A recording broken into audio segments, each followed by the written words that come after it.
There we go. See you guys. So the problem is we started in such a highly vibratory state that it was completely, for most of you guys out there, this live stream was completely unviewable because we were trapped in the astral realm. We were going and going, doing readings. I was actually going really, really good. And then suddenly I turned around and realized we had not yet materialized in human form. And so anyway, here we are. It's been a while since we did a live stream, I think, right? I don't know. I think maybe it's been a couple weeks. Hopefully everyone's internet signal is holding up, and I want to thank everyone for coming on back.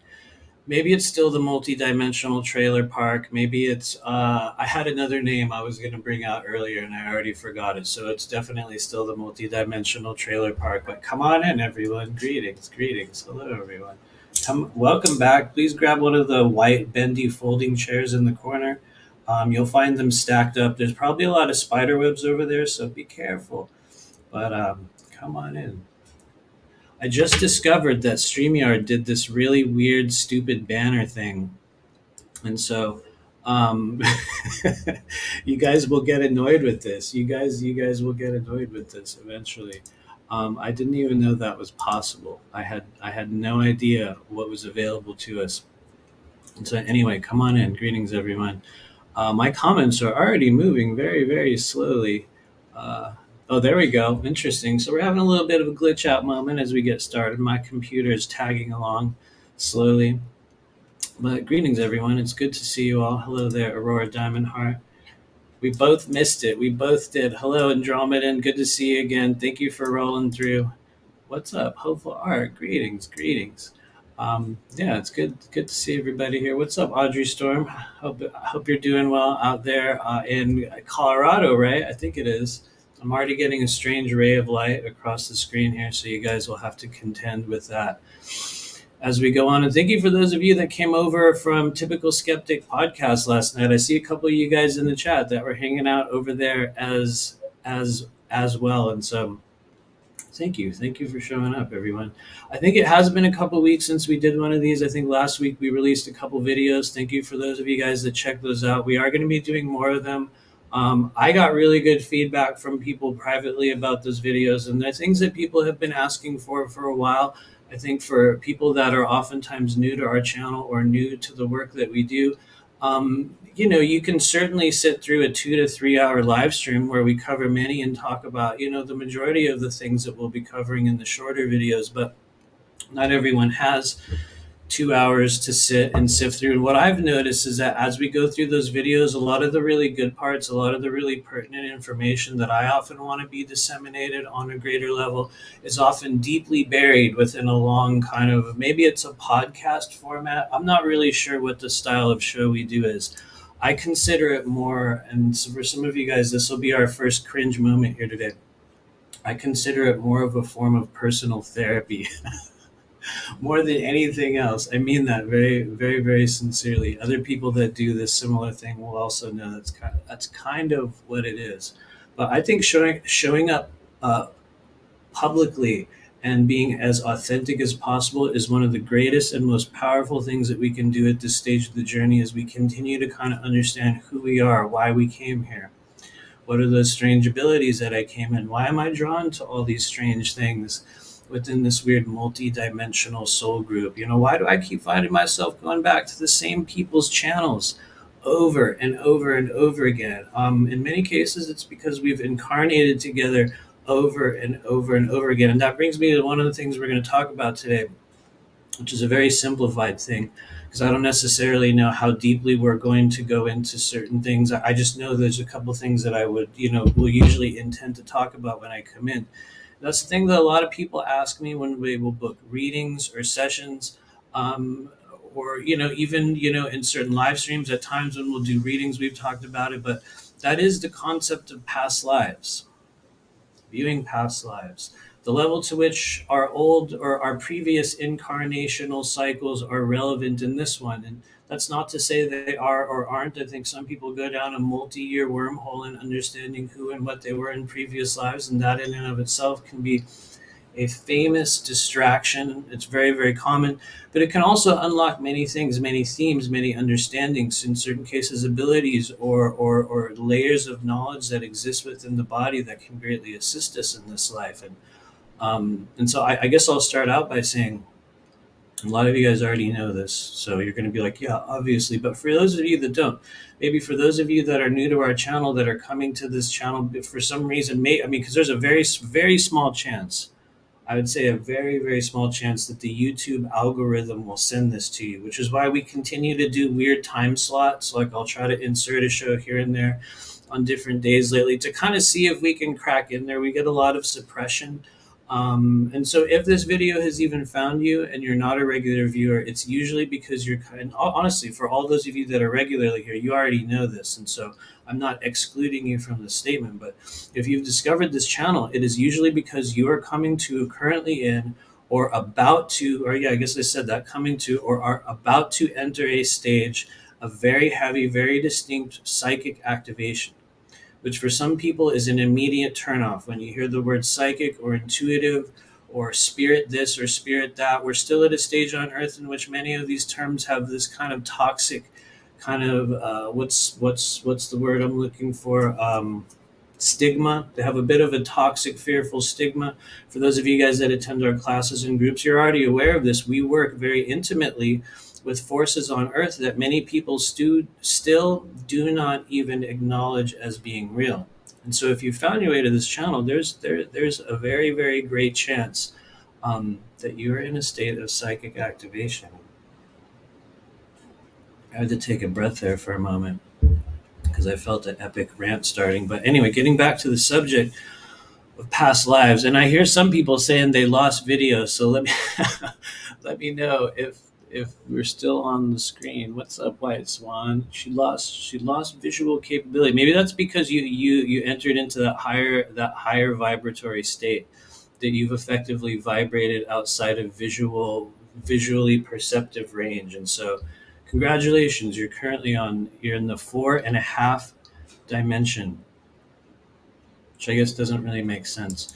Anyway, I'm gonna get back to the point. For those of you guys that are coming to an understanding that for most of us at this stage of the journey, and it doesn't really have anything to do with age so much, but as you get older, you will find that this is much more common than it is at younger stages of your life. But for most of us, at this stage of the journey, most of the notable interactions, most of the people that you will continue to interact with in good and also negative ways, sometimes fearful ways, sometimes very sudden ways, but the interactions that have a mark, that are resonant for any reason, that continue to come back or continue to play a role within your waking life, these are nearly always, and maybe I shouldn't use the word always, because whenever we go into kind of like spirit realm stuff, absolutes are they're very, very rare. There are certain absolutes, but a lot of you guys will agree, as soon as you try to talk in absolutes within spiritual energy, it's almost like something will come through and intentionally defy that absolute by giving you an exception. And so there's always exceptions. But for most of us, the notable interactions we have are with people that we come back and do this with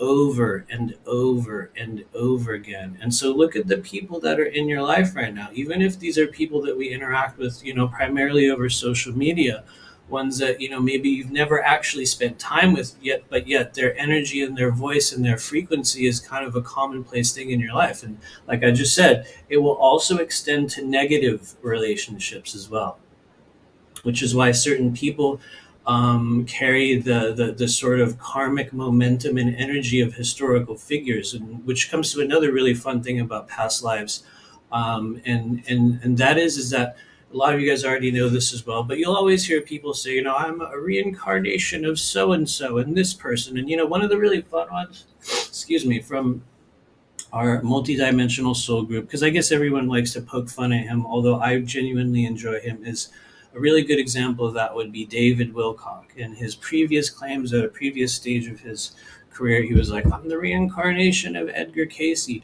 One of the things that I have noticed, and I noticed that a lot of other people who do, maybe I shouldn't use this term, but very legitimate psychic practitioners, people that consistently interact with what we would call the non-physical spiritual realms over and over and over again on a reliable level, that are able to generate proof or results or some form of evidence based in the physical world of the interactions, meaning there's a result to the information that they gather from that occupation. People that consistently work in that realm will understand, I do believe, and there's many, many opinions, that it is entirely possible for any one of us to be incarnated with a soul frequency or a wavelength or a channel or a soul shard of many different historical beings at the same time. And so that's, it's very practical, and it is rightful to say when, maybe when David Wilcox says, I'm the reincarnation of Edgar Casey, you may have a large percentage of that individual's soul frequency.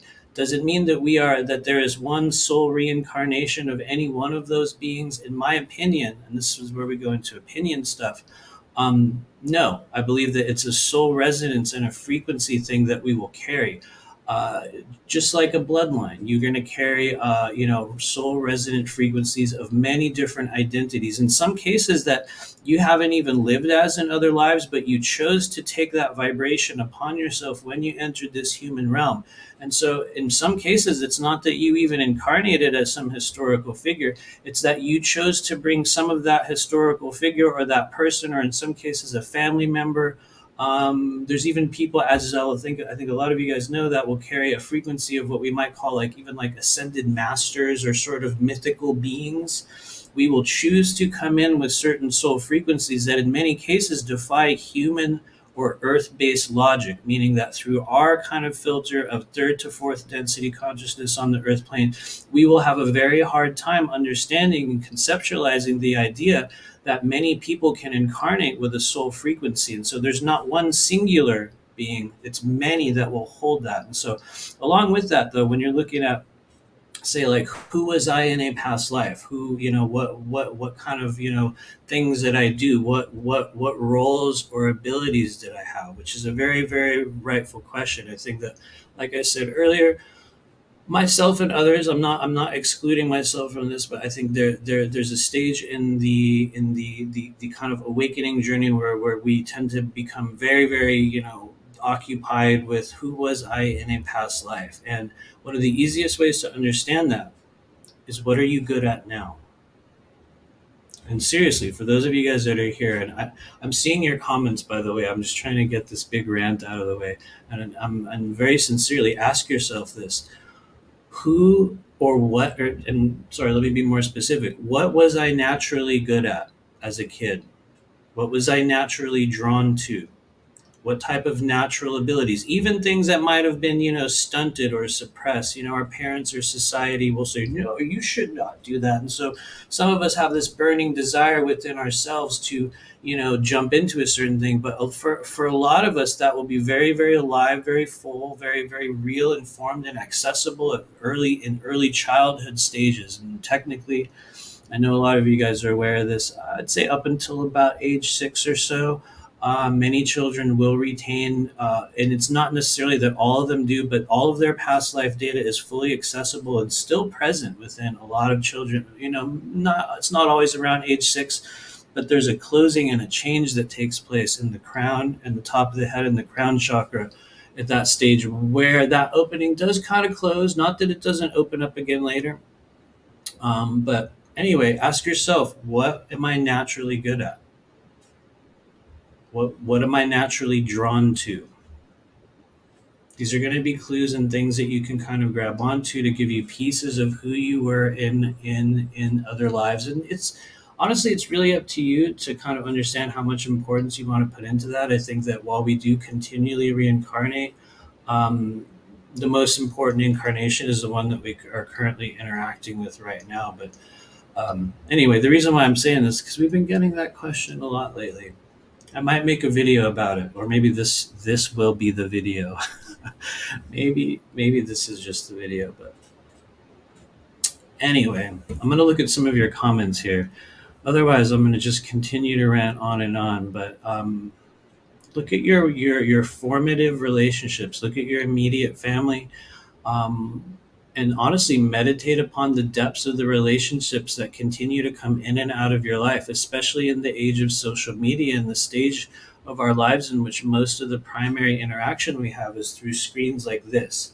Because who we choose to align our frequency with and who we choose to connect with, especially in moments like this, I think is going to be one of the easiest ways to understand what type of frequencies or what we might call soul resonances that each of us hold on to. Because a lot of us that, maybe even a lot of people that are here on this live stream, we'll be from many tribes, many different bloodlines, many different beings. Anyway, I'm going to scroll through here. What's up, Oathkeeper? I found you. He says Jack Parsons. Nice. Absolutely. We will carry soul frequencies in with us. You'll carry a little piece of that, and honestly, at times it's a thing that you will choose to, you will use it. You'll hold on to it. You'll embody it for a stage, and maybe you got some of the Jack Parsons energy, which could get crazy. It could get very crazy. What's up, Selena? Good to see you again. Found out I had a life in Greece around 500 BC. I made a painting of these caves with crystals, and my friend told me they used to put people in those caves to heal in Greece around that time. Absolutely. Um, I believe that a lot of us were incarnated around that period and were probably involved in many similar things that we were doing. I think especially when we come to stages like this, and I know, for some people, it's still kind of like this woo-woo cringe thing to talk about, depending on what kind of new age school of ascension mechanics or multidimensional energy that you subscribe to, depending on which kind of social media multidimensional influencers you regard as true.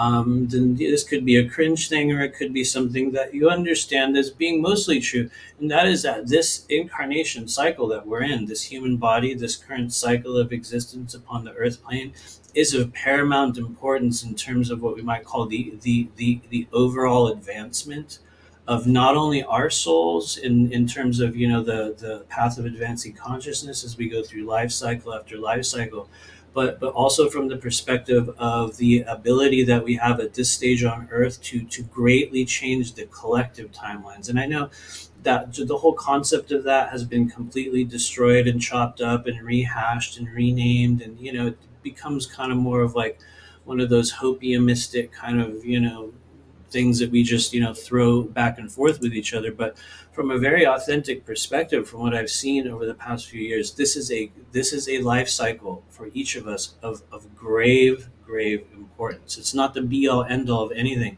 because the other thing I've noticed, and granted, it could be different for everyone.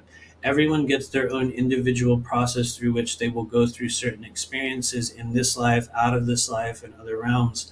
But there are there are collective movements that continue to happen, and I think if you're one of the people that is here on this live right now, you are definitely part of that group of individuals who chose to have a much greater impact or chose to play a much greater role within the collective timeline shift, and especially within what we might call the catalysts that you chose to take on yourself, or take upon yourself rather, in this human journey. And anyway, I'm just going on and on here.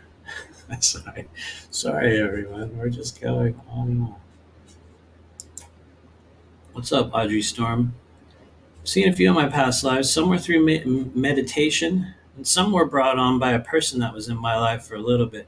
I was constantly having dreams of my looking out of a different body. I have had similar things like that, where I had saw myself in, like, my consciousness now inside of another person's body. And this is a little bit off the topic of past life stuff, but anyway, thank you for hanging out, Audrey. You kind of opened a weird memory bank thing for me, which we're going to go into. I did have a very distinct experience at one stage of actually viewing through another person's eyes. I believe this was this was pre. It's weird that this is a timeline marker, pre-COVID. This was pre-COVID. Right around the time just prior to the first camp disclosure event. Not that many of you guys will be familiar with that. It's just a little bit of a timeline marker for me and some of the people on our timeline that had attended that event. But prior to that event, I was not so well on. a much greater level in the years after that I got into this. But prior to that event, one of the things that I was very dedicated with doing was spending a lot of time throughout each day in deep meditation, in really a dedicated path of attempting to, and very successfully at times, move my consciousness outside of the human body. For some people, that's going to be, as simple or as deep, maybe as astral travel. For other people, that can be something similar to remote viewing.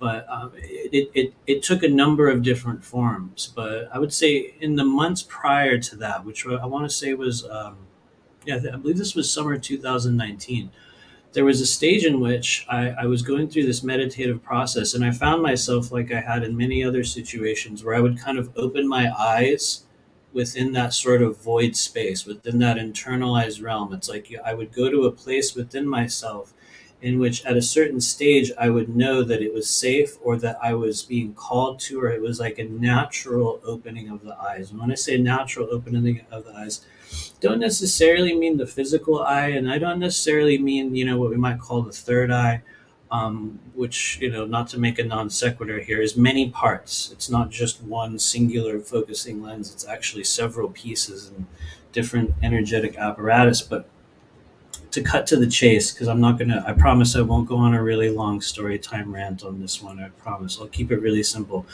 There was a day in which, within that state where I would feel that I was able to kind of connect or open up to something, that I opened my eyes and I could feel and see myself in what I believe inside of the body of what felt like a woman. And here's the thing. I'm going to be real about this, because I could not see this person's face. It wasn't like I had like this reflection or like a mirror where I could go, oh my God, I'm inside the body of another person. But it was, as I opened my eyes, I could tell I was inside the body of a woman, and I could tell very clearly that the hair was lighter and it was reddish, and I could just tell that. And what I could see was that we were being led with a group of people on some kind of a tour, and I could look down and I could see the kind of the floor of this building that we were in. It looked kind of like glass. There was just a very strange kind of surface to it, very much like a lab. I'm not going to say it was like some mystical, crazy space, but it was like a mixture of what I would call kind of like a hospital and like a lab, and a very interesting kind of glass floor. And we kind of walked around, we walked down this little hallway and turned to the left. And there was a group of other people, and there was like a person talking, and it was very much like a tour. And then we turned left again, and we entered this sort of room. And so this is where it got very, very interesting and wow. Within this room was something very similar to, this always gets cringe, but I'm going to go there. I would call it something like a Montauk chair, but I want to tell you guys straight up, I'm not one of those people that ever claims that I was ever part of this. I think this is an experience that I had in a very deep out of body state, in which I was able to view something that someone else took part in. So I was viewing someone else's experience. That's my belief. I don't believe this was Matthew or my soul, but there was what we would call a chair-like apparatus. There was like kind of like there was four pillars, or these structures that kind of curved up in front of the chair, on the sides and behind it. Honestly, it looked kind of like an MRI device, in terms of it looked like a piece of medical technology, with these kind of arc things that had curved up in the front and in the back and on the side. So, this is me guessing about the experience. I would say there might have been four of them. And in the center was this chair. And the weird thing is up above it was sort of like a drum cylinder, and the cylinder would kind of come down. And so the cylinder would come down in front of people, and there was like this little thing that they would put over the eyes. It was like this kind of viewing thing, almost like a suction effect. And so within that moment, I remember somebody saying, "Are you ready to play the world's most dangerous game?" And the woman, myself, or whoever it was that I was viewing, sat down in this chair, and this sort of eye thing went and like went over their. It was like a suction, like it like kind of like sucked itself onto the face.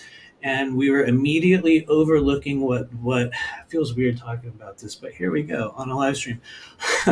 We were overlooking what looked like kind of a crowd of people, or like a public outdoor space. And some of you guys are going to get a cool telepathic image of this, for those of you guys that are kind of opening up your sensing ability. So you could You could look right there. No, that's not an Illuminati thing. I mean, literally, your eyes are energetic portals. And as you learn to connect with the sentient energy that's being communicated or transmitted from the body, you can sense a lot more about what people are saying and get a lot more detail.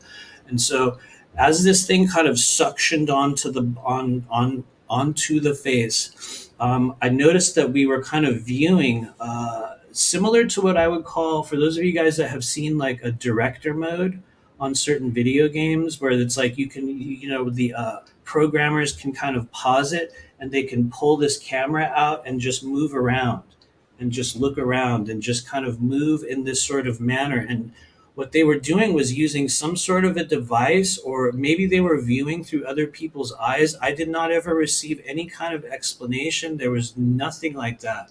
But it looked like some form of a piece of technology, or maybe, it could be a remote viewing thing. It could have something to do with cloning, but it caused a very, very deep feeling of fear within the body, which is actually what caused me to pull out of it. And I think that's a thing that you'll find, or that I found with kind of other experiences, when you will kind of either connect with certain energies, or you'll kind of open up a thing within yourself, or you will kind of yeah, it's like you will absorb too much of the energy in this case. And this is more of an opinion after the fact, where I'm kind of just talking through what I experienced a few years ago. I believe that in the process of viewing that, I was just affected by it. It was like I felt my body go into a state of fear and immediately pulled out of that experience. And so I wish I could say more about it. What it looked like to me was some form of a, here's the thing.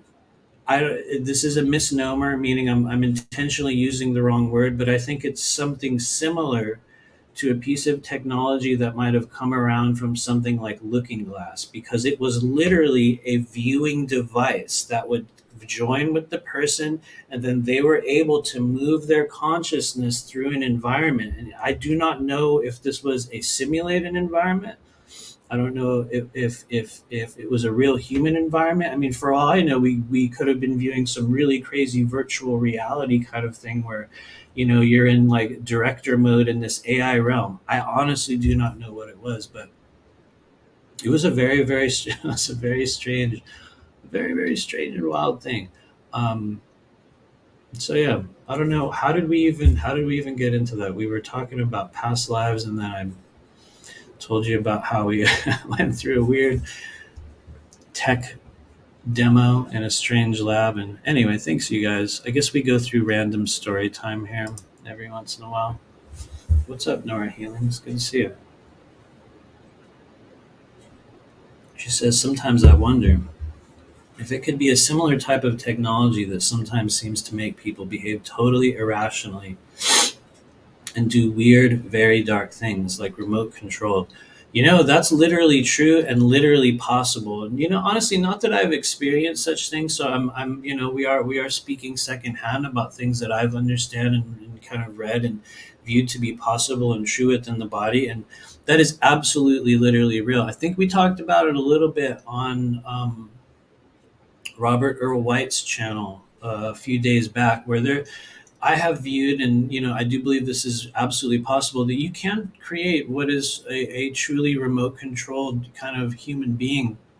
As we continue to gather heavy metal particulate matter around the kind of the temple region and around the sides of the head, it creates this sort of magnetic ring that I think you're going to find over time.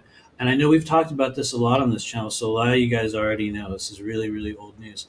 But I believe it is absolutely one of many pieces that are being put into place to create that sort of remote controlled like consciousness. And um, it's a very, very real thing. I mean, you guys already know this, but they can just play certain frequencies, inaudible frequencies, into the human body that can kick off a series of wild, involuntary reactions within your body. Anything from involuntary orgasm to cause you to urinate, to cause, anything can be induced by some form of frequency induced to the body. And I think a lot of you guys heard me talk about this in years past as well, but I do believe, and I know this will be a really cringe one for some of you guys.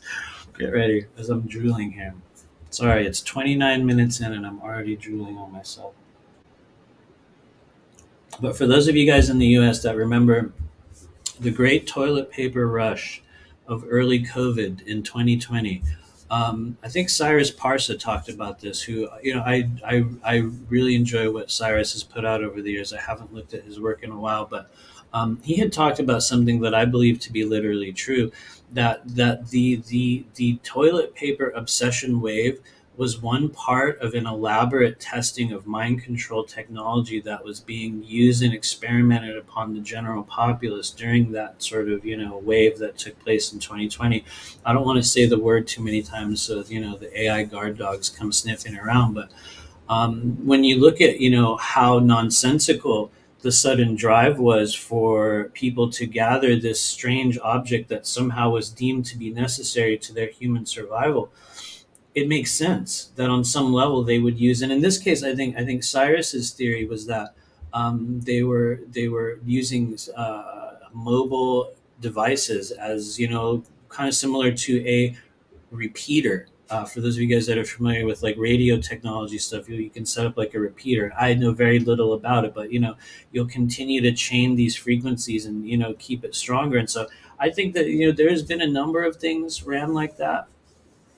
Maybe that was one of them. And anyway, I think what I had viewed in that experience was, I would like to think that it was something that actually took place. I would like to think that it was something that I was able to view in the moment. That while I might not have all the correct details or understanding of what it was, I do believe that process of viewing and kind of looking at alternate timelines, or in some cases, very accurate, true remote viewing, in which you will be looking through another being's eyes, is absolutely something that every living human can learn to do. I think that especially remote viewing, I think is a natural human ability that just we're seeing a lot more of it now because we're in somewhat of a golden age of psychic and spiritual development. A lot of you guys know this, just like we were in Atlantis. The pre-fall of Atlantis timeline. Everybody knows, right? That's such a cringe thing. A lot of people are like, "Oh, here we go," but it is. I think it's literally real. And yeah, thank you for your comments, everyone. Thank you for hanging out with us. What's up, Zachariah Asar? Thank you. Thanks for hanging out. I appreciate it. Thanks for rolling through. Thank you for hanging out with us. Selena says a tulpa. I'm assuming you mean tulpa. And maybe you mean shulpa. So I might be talking. Maybe we're mentioning something totally different. What's up, Bryson's Folly? Well, if we view the soul as a field and lose the sense of individuality, we can view it as less a single thread that encompasses one person at a time, and instead as many sharing one, which I think is a very, I think that's a very thoughtful and profound comment. Um, and I would say that I agree. And that I guess I would also say that while I do agree with that, I would also admit that I'm like many of us, am still caught up in the singular one self aspect of my current journey on Earth, which I guess is kind of everyone in their own way. But that's no, it's yeah, I agree with you. Thank you, thank you. Andromeda says, Ready Player One. I never saw that movie, but everyone was telling me about it. I wish I had the ability to watch movies at this stage. And I'm not one of those like kill your television type people. I'm not a hater of TV. A lot of you guys already know this, so it's past the point of being embarrassing now. I noticed in around like 2017, 2018, I somehow lost the ability to watch normal television shows or movies, and it became kind of intolerable to me, where I would have a very hard time focusing on it. I would notice that I would kind of fall asleep, or even at times I would get like I would just feel very, very weird. And I think that's more of a me thing. I just noticed, maybe at times the vibration shifts. I have noticed that I watch a lot of stuff on YouTube, so I'll watch segments and like scenes from certain shows. But for some reason, I have a very, very hard time sitting through any one kind of like movie. And it's not necessarily a good thing because I see a lot of stuff that's really cool that I would like to watch. And for some reason, my head just goes elsewhere. Um, but I feel you. I feel you. There's a lot of shows, a lot of shows that I would like to see. Thanks, Bryson. Because the avatar we possess at the moment is made of our experience and memories. At this one moment, we can access a field that holds the memories of past selves. Absolutely. I think a lot of that is kind of why and how people like myself will do what we do, and also many other people in this chat that do similar spiritual work, especially those of you that are about to start doing that. I believe that there is a legitimate stage for many of us as we go through the path of spiritual awakening or understanding of the self. I guess if you want to take it down that road, where we do legitimately have access to many abilities, many different waves of understanding, all types of subject matter and life experiences that we will not have had in this physical lifetime. That data is available, you guys, and I know a lot of you guys know this, so you're already very aware of it. But that data is available. One of the places in which it's accessible is through the DNA.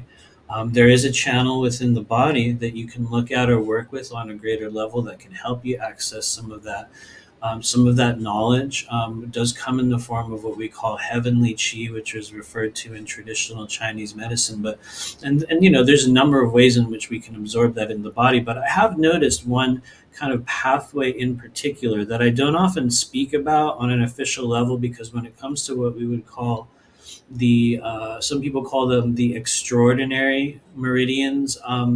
I have not studied them as much as I've looked at the 12 primary meridians, but there is a channel that originates, I believe, down in the perineum, which for those of you guys who don't know, it's down in your bottom, like right in the center, and it's called the Chong Mai, or central thrusting vessel. And so, by my understanding, and I haven't looked at it officially in a while. It hasn't been something that I actually, like laid eyes on or really kind of worked with directly in a while. But it was earlier this year when we were talking about or when we were doing the Meridian class, which I think was a few months back. I think maybe it was in January.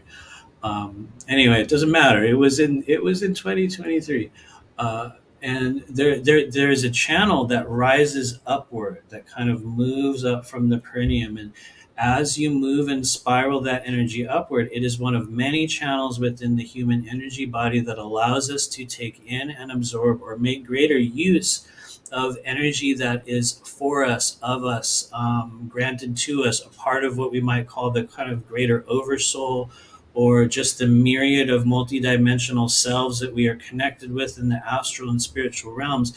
One of the meridian channels through which we absorb that energy in the body is the central thrusting vessel.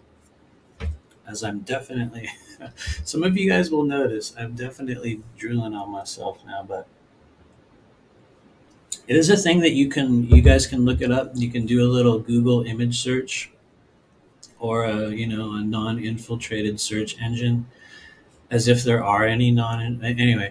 You can do a little image search and literally enter central thrusting vessel, and you're going to find this little line that goes right up the center. And so it's just an important place to focus on as you're cultivating life force within the body. And you guys know I'm going to go here on this live stream at some point. For those of you guys that are wondering, how do I awaken these abilities? How do I awaken my ability to feel, to work with non-physical energy on a deeper level? Get ready. Some of you guys will cringe. You heard it so many times. You don't have to pay anyone. Absolutely not. It's completely free. You can go on YouTube and begin a Qigong practice. Any form of thoughtful body movement and cultivation of Qi life force essence within the body is going to be one of the most useful and absolutely applicable things that you can start to work with in your life. That's going to help you truly awaken psychic abilities. It's not a woo-woo kind of superhero spiritual thing. It is something that every single person can do. Granted, some of us are going to be really good at certain things. Some of us are not going to be as good at other things. But you chose certain abilities when you came in here. It is absolutely, literally true. And you chose a series of circumstances and reminders. You chose conversations and moments just like this that you're going to interact with to help remind you at many stages of the game. Kind of like the secret door effect in our lives. Some of you guys have heard me talk about this, probably on a live stream, but I know we talk about it a lot. in private sessions. But the secret door effect is, by my observation, a very, very real thing that takes place in people's lives when you're in a cycle of change. Maybe you're switching timelines. There's a big thing happening. You're trying to overcome something. Maybe you're trying to heal something in your life, and you will suddenly find that you will develop or notice an interest or a desire or a focus will show up into a whole other area of your life. Sometimes something from the deep past, something from childhood, something that you absolutely did not expect will show up and suddenly demand your interest or your focus. And that's what, in many cases, what we call a secret door effect.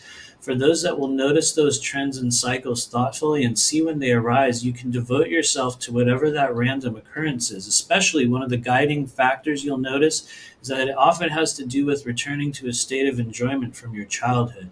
And you'll notice at certain stages when you're trying to create great change, some of us will have a tendency to return to those things to seek comfort, and other people won't. But you'll notice how kind of synchronistic occurrences from the past will come into your timeline. So if you are willing to kind of embrace those things, what a lot of people notice is, by kind of allowing the kind of exterior noise to fall away and you devoting yourself to something from the distant past, oftentimes with the heart and mind of a child, it creates the secret door effect. And so secret door effect happens when you allow that other stuff to fall away, and it's like you focus on this over here and then over here, and this other area of your life, this little door opens up, and you come to a stage of new understanding by engaging in a completely different wavelength of energy.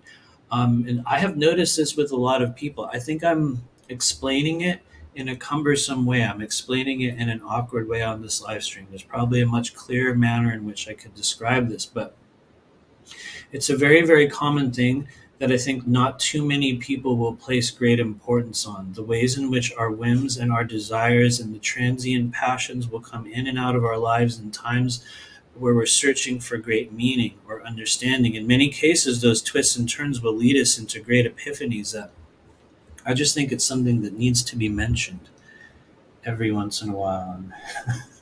And definitely going on and on today, but thanks, you guys. Let me know if you have questions. If you have a big question, please put it in all caps. That will help me understand, because I see a lot of really good comments here as well. Um, but let me know if you guys have a really big question. And just really quickly, for anyone that wants to hang out this coming weekend, be ready to get annoyed by the banners on the bottom of the screen. We're going to be hanging out this weekend. We're going to be hanging out on Sunday, July 9th at 4 p.m. Eastern over in the Blue Flame Collective on Patreon, where we're going to be doing a very deep energy clearing process. That's the link right there on the screen. For those of you guys that want to join us, this is part of the tier 2 that we do in Patreon. So there is a charge, and it is $20 for this event. What are we doing? Why would you want to attend such a thing? Why would you want to be part of such a strange online event?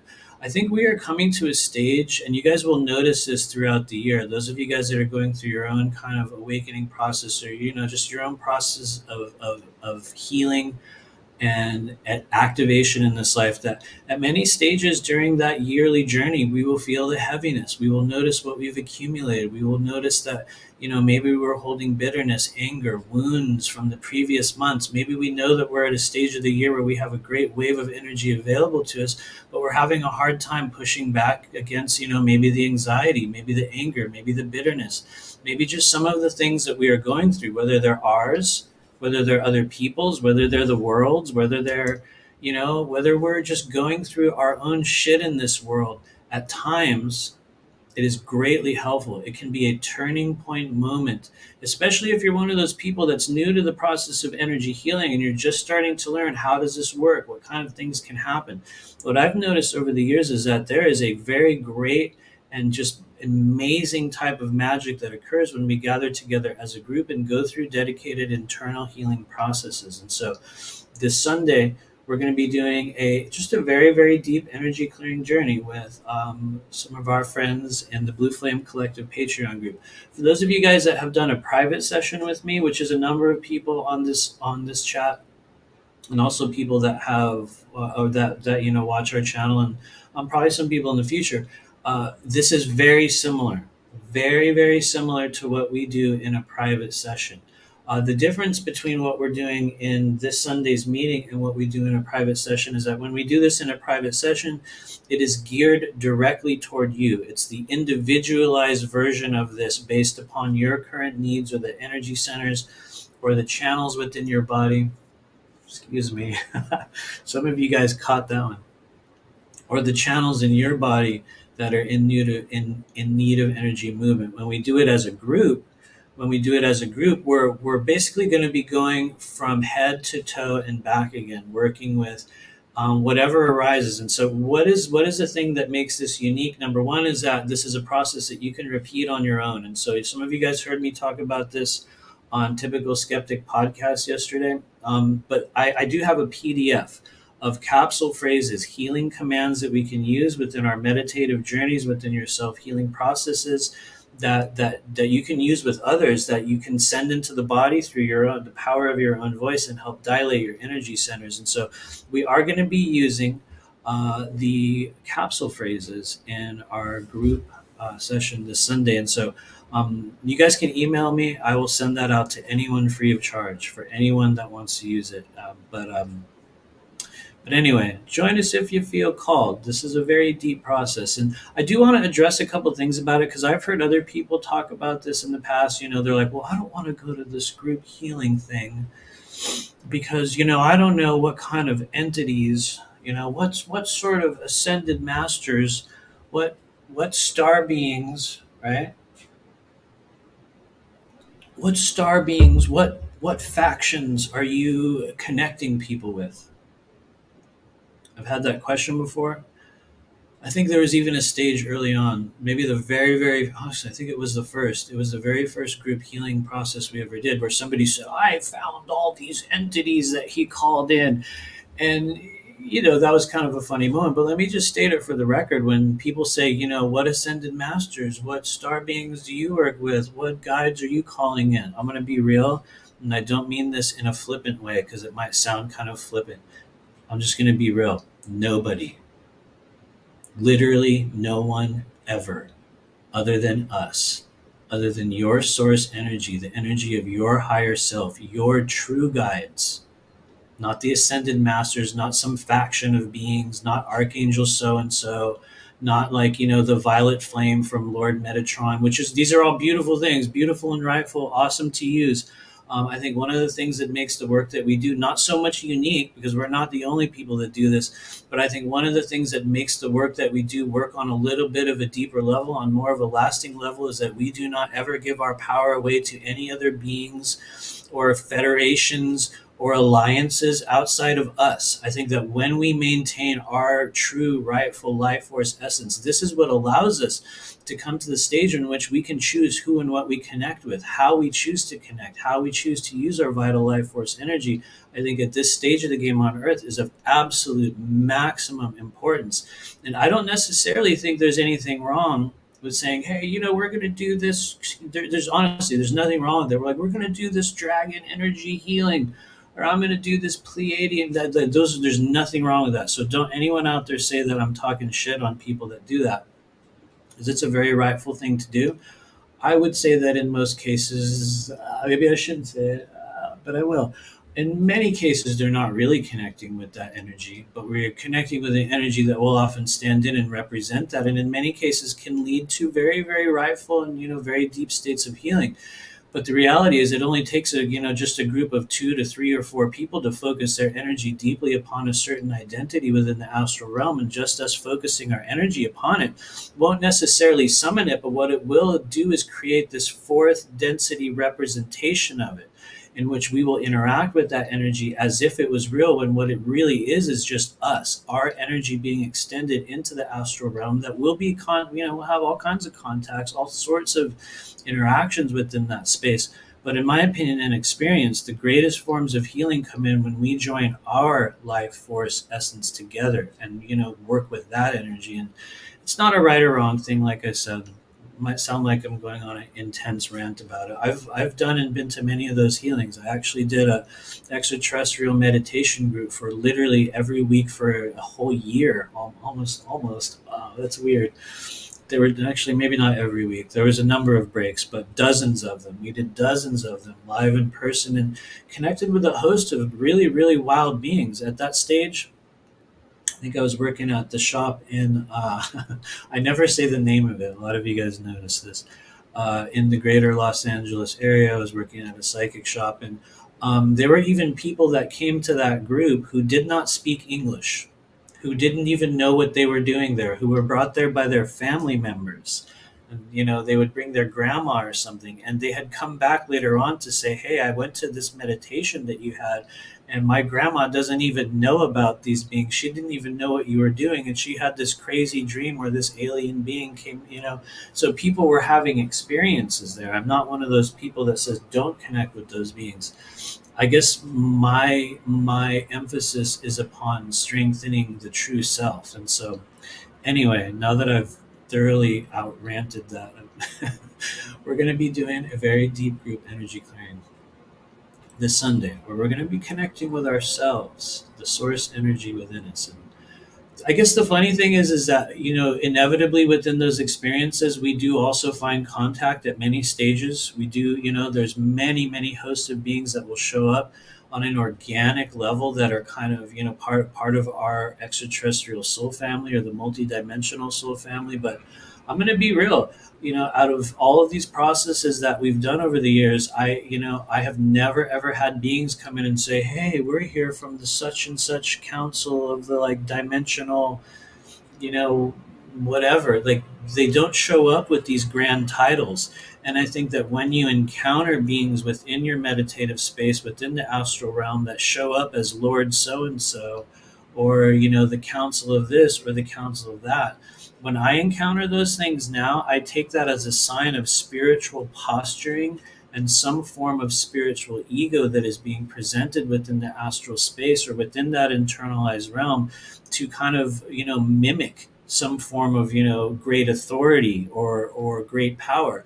Because honestly, when those beings do show up, and I believe that there are many people here on this live stream that have had, countless experiences with multi-dimensional beings of all kinds of forms.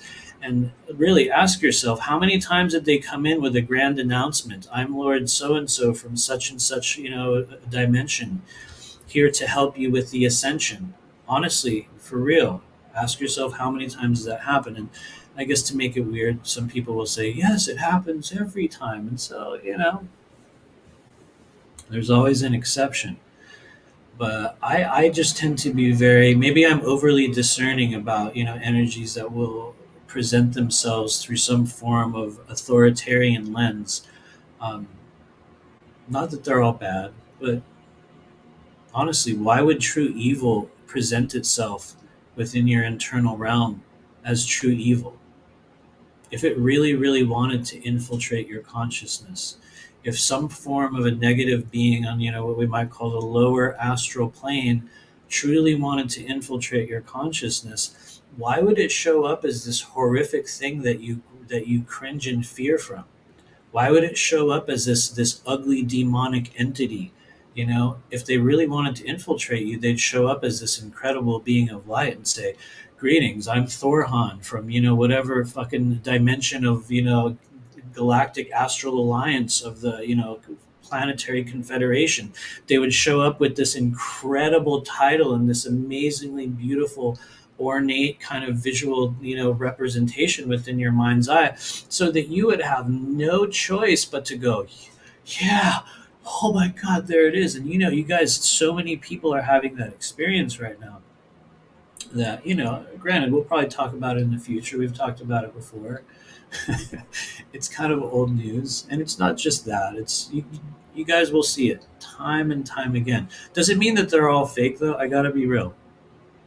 Does it mean that they're all fake? No. Because, like I said, there's always going to be an exception. You know what I mean? Some people are going to come in with this story that's so crazy that you realize, you're like, "Dude, that is so wild. Like, I understand that's literally real to you in every single level." And then I think one of the other things that happens, especially for the collective of people that might be watching this channel, I guarantee you, most of you guys are already there. You guys are already there. And you're seeing and you're hearing those stories, and especially You're looking at people right in their eyes. And this is a very useful thing to do when you're looking at people over social media. You can absolutely do it with me. I do it with everyone. But you'll really focus in on them, and you will look right at their eyes and right at their energy and feel what is coming in. Feel the content, feel the way they're presenting it. A lot of you guys are already at the stage where you've already understood on some level within your body that this is a game of portrayal. This is a game of portrayal. And the more something shows up in its character costume, with the makeup perfect and the lighting just right and the outfit just right, and every single part of that, I believe, are kind of aspects of, displaying spiritual ego that you're going to see all of us do on some level. Even myself in some form will display pieces of it. Every single living human does it in some way or some level. And I'm not saying that to, it's just a reality. We all will show that. And so notice what you notice. I think if you're part of the people that are watching this channel, you're already seeing it. And I'm not going to do one of those name calling, calling everybody out things today. I'm just saying, notice the way your receptivity to the bizarreness of the ongoing stories has changed over time. Notice the revolving cast of characters. Notice the strange cyclical clickbait video titles designed to pull you in every single week. Because in order for a lot of these people to continue to keep up this sort of projected facade of spiritual authority, they're going to need to continually feed whatever that is, whether it's an AI, whether it's an aspect of their shadow self that they're interacting with. There's many, many, many different forms of it. And so we are perceiving the frequency of truth on a very, very different level. And anyway, there was an additional point that I was going to make there, which is gone. So it's probably not important. It's probably not important. Thanks, Selena. She says, "Yeah, I'm learning how to do better and better all the time." I really hope that I am as well. I mean this very, very sincerely. I think that we have to be able to constantly change our opinions in terms of what we understand to be real. Because if we're not growing. It's like you have to be able to look at that and go, "Damn, 2 or 3 years ago, man, I thought that was everything, and damn, now I look at it and I'm like, yeah, I mean, yeah, I guess, I mean, that was true. That was kind of true. And man, the rest of that was bullshit. And so it's like, I think we have to be able to look at those things and like constructively go, this has been my learning process of developing higher discernment. We went through this stage. We went through this stage. We went through that stage. We looked at this and yeah, sure, I don't know about this and this, but it's like you'll acknowledge kind of the learning that you gained along the way, which it goes without saying, but I think that's a big thing that a lot of us have done with the secret space program kind of topic. Once again, I'm not a hater of that on any level. I just observe that it's kind of just a bullshit line that people are using in some cases now to gain clout within this very small soul group of people online. It's like the more you can join yourself with true experiencers, it's like the more kind of online social media clout you're going to gain. And so we've all seen the way that's like a very very cool thing to do now. And it's part of the journey of understanding our multidimensionality. And what's up, Andromedan? What's your thoughts on Ileana the Star Traveler? Oh, really? There's something off about her? I'm going to be real. I consider Ileana a friend. I think that she has been a cool person that I've enjoyed talking with over the years. Um, I think that I will probably disagree with nearly every single person within, this soul group on a number of things, but she's a person that I enjoy, and I think when I enjoy a person's energy on a genuine, authentic level, it's usually not because I'm looking at them going, "Are you real? Are you fake? How much of you is bullshit? Are you infiltrate?" I'm definitely not doing that with her, and I kind of just take it as face value, and not to say that's a good or bad thing, but I think that's kind of how like a lot of I have noticed the more I do that with notable personalities within our soul group, the less I worry about it. The less I worry about who's toxically trying to pull somebody off a timeline or who's pushing a narrative. She's been on our show before. I think I've been on her channel. I'm pretty sure. Yeah, I was on her channel. Who knows? Maybe we'll do it again. Um, but I'd say drop her a line. Be like, ask her a question straight up. I know she will probably talk to you. But anyway, I think she's cool. Who knows? But I also say this. Who was it that made? Okay, Andromeda. I think it is rightful for you to be questioning. Don't allow yourself to be like, oh man, maybe I shouldn't ask about people. Honestly, I think part of our journey in developing higher discernment as a soul group is there's times when we're going to go, I don't know about this person. Honestly, how many people? I can only imagine how many people have done that about me. There was a stage in 2020 when I was dropping all these Corey Good videos, and where I finally came to the stage where I was like, boom, okay, we're gonna just tell all this stuff that we learned, and I was sent whole chat conversations. I will never say that. Well, most of these people aren't even around anymore, so their names are irrelevant. But I was sent a very long chat conversation from some group, some Facebook group, where they were questioning and tearing me to shreds. I mean, it was in a way where you're like, damn, but then they ban you from the groups, and I think that's part of the journey. And I think that when you're a person that's willing to show up publicly, that when you kind of come to the stage of understand or really trying to present yourself authentically, you're doing it right. When people out there are going, wait a minute, I don't know what's up with that guy. I think that's how you know when you're doing it right. Not that it's about doing it right or doing it wrong, but I think that's how you'll know when you're kind of stoking the fires of interest and upheaval and greater understanding of people within their own internal realms. And sometimes it's for a good reason. And sometimes, I'm going to be real, because let's just totally be real. Sometimes it's because that person is legitimately bullshit and legitimately deceiving people with full knowledge that they are doing it. Sorry to make it cringe, but I'll just say it. If you want to look at a good example of people who do that with true intentional knowledge that they are deceiving people, Corey Good and Ileana Denon are your best examples you're going to find within our multidimensional soul group. They're not the only ones, but they are living examples of consciousness hijack in the flesh and blood versions of it. I stand by that statement. It doesn't matter anymore because I know, like, the tides have turned against both of those individuals. So it's not even a controversial thing to say anymore. It's just a literal reality for those with discernment that have eyes to see. They will understand at a certain stage this is pure portrayal. Does it mean that it's true or not true? And I'm not saying that. I mean, this is a pure portrayal with an agenda. The agenda at this stage is clickbait and money and fame. And so, anyway, we're not going to go too far into those people. Or I don't know, maybe we will. Anyway, um, thanks you guys. Let me know if you have any other questions. I noticed we have not been interacting with the chat like we normally do. Um, so let me know if you guys have any questions. Put them in all caps. I'm going to look for some all caps questions really quickly. If you got a big question, put it in all caps. What's up, Aurora Diamond Heart? That's why you can't claim absolutes, because universe always comes back with an example contrary. Yes, literally true. Or at least that's been my experience. Maybe there's some of you guys saw that one too. Um, but no, absolutely. As soon as you try to take a stand and go, that never happens, that's impossible. I truly believe through some force or some magic or some energy on earth, they're like, oh yeah? Oh yeah? Okay, let's see. And it's like, sure enough, sooner or later, they'll show you the exact opposite of what you thought was absolutely true. And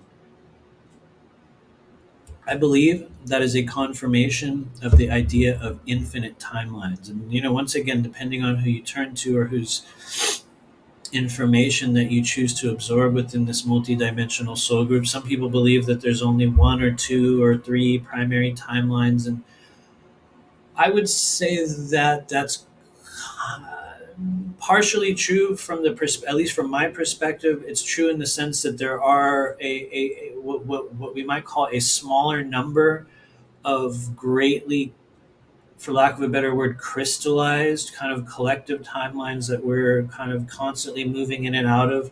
Some people call one like, the chaos timeline. Other people will use label, one's the ascension timeline, one's the chaos timeline.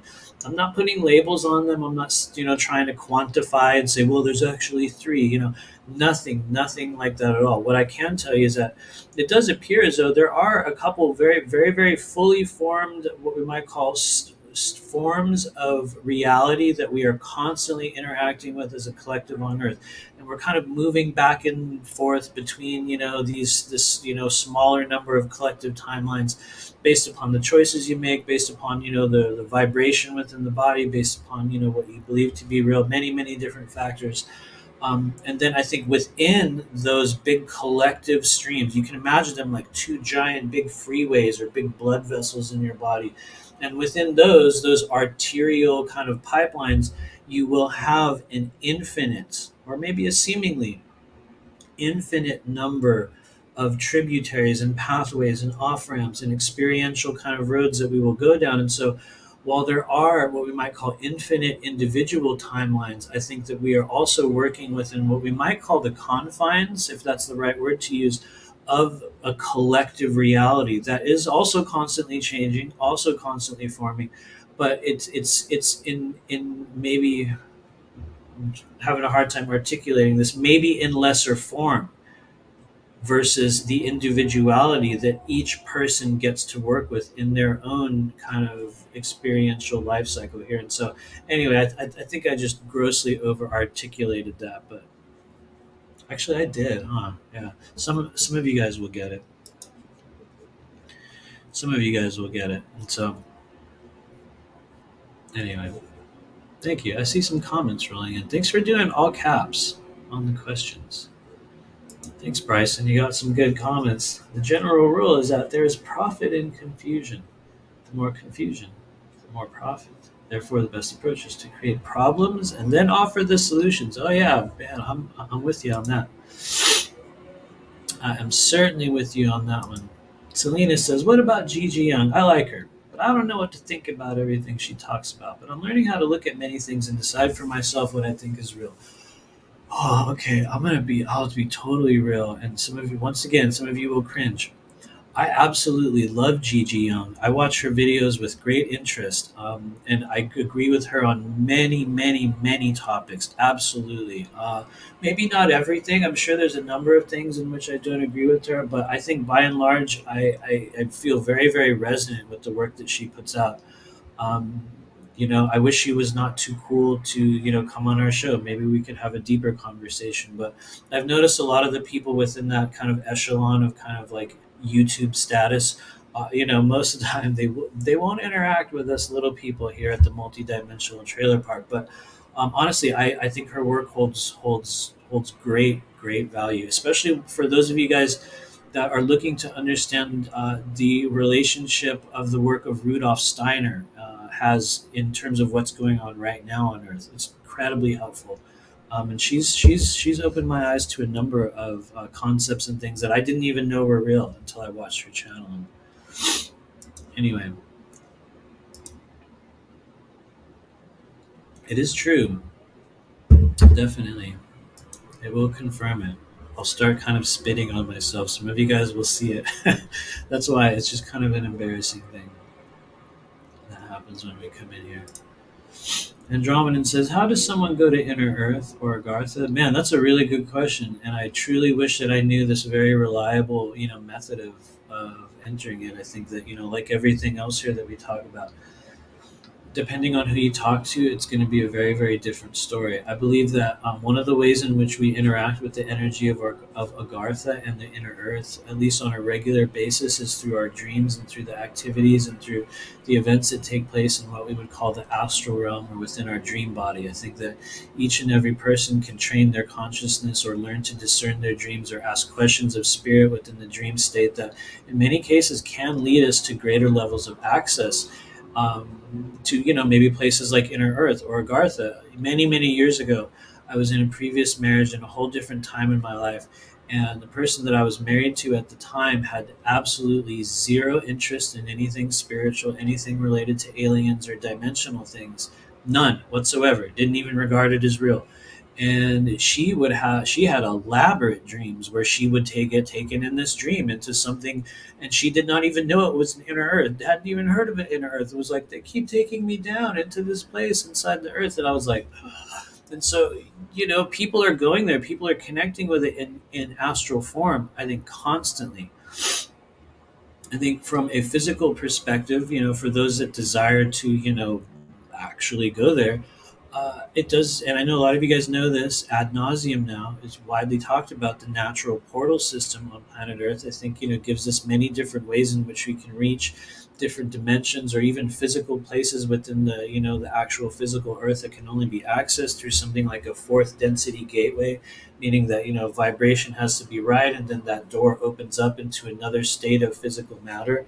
And so I think people will access it through the natural portal system.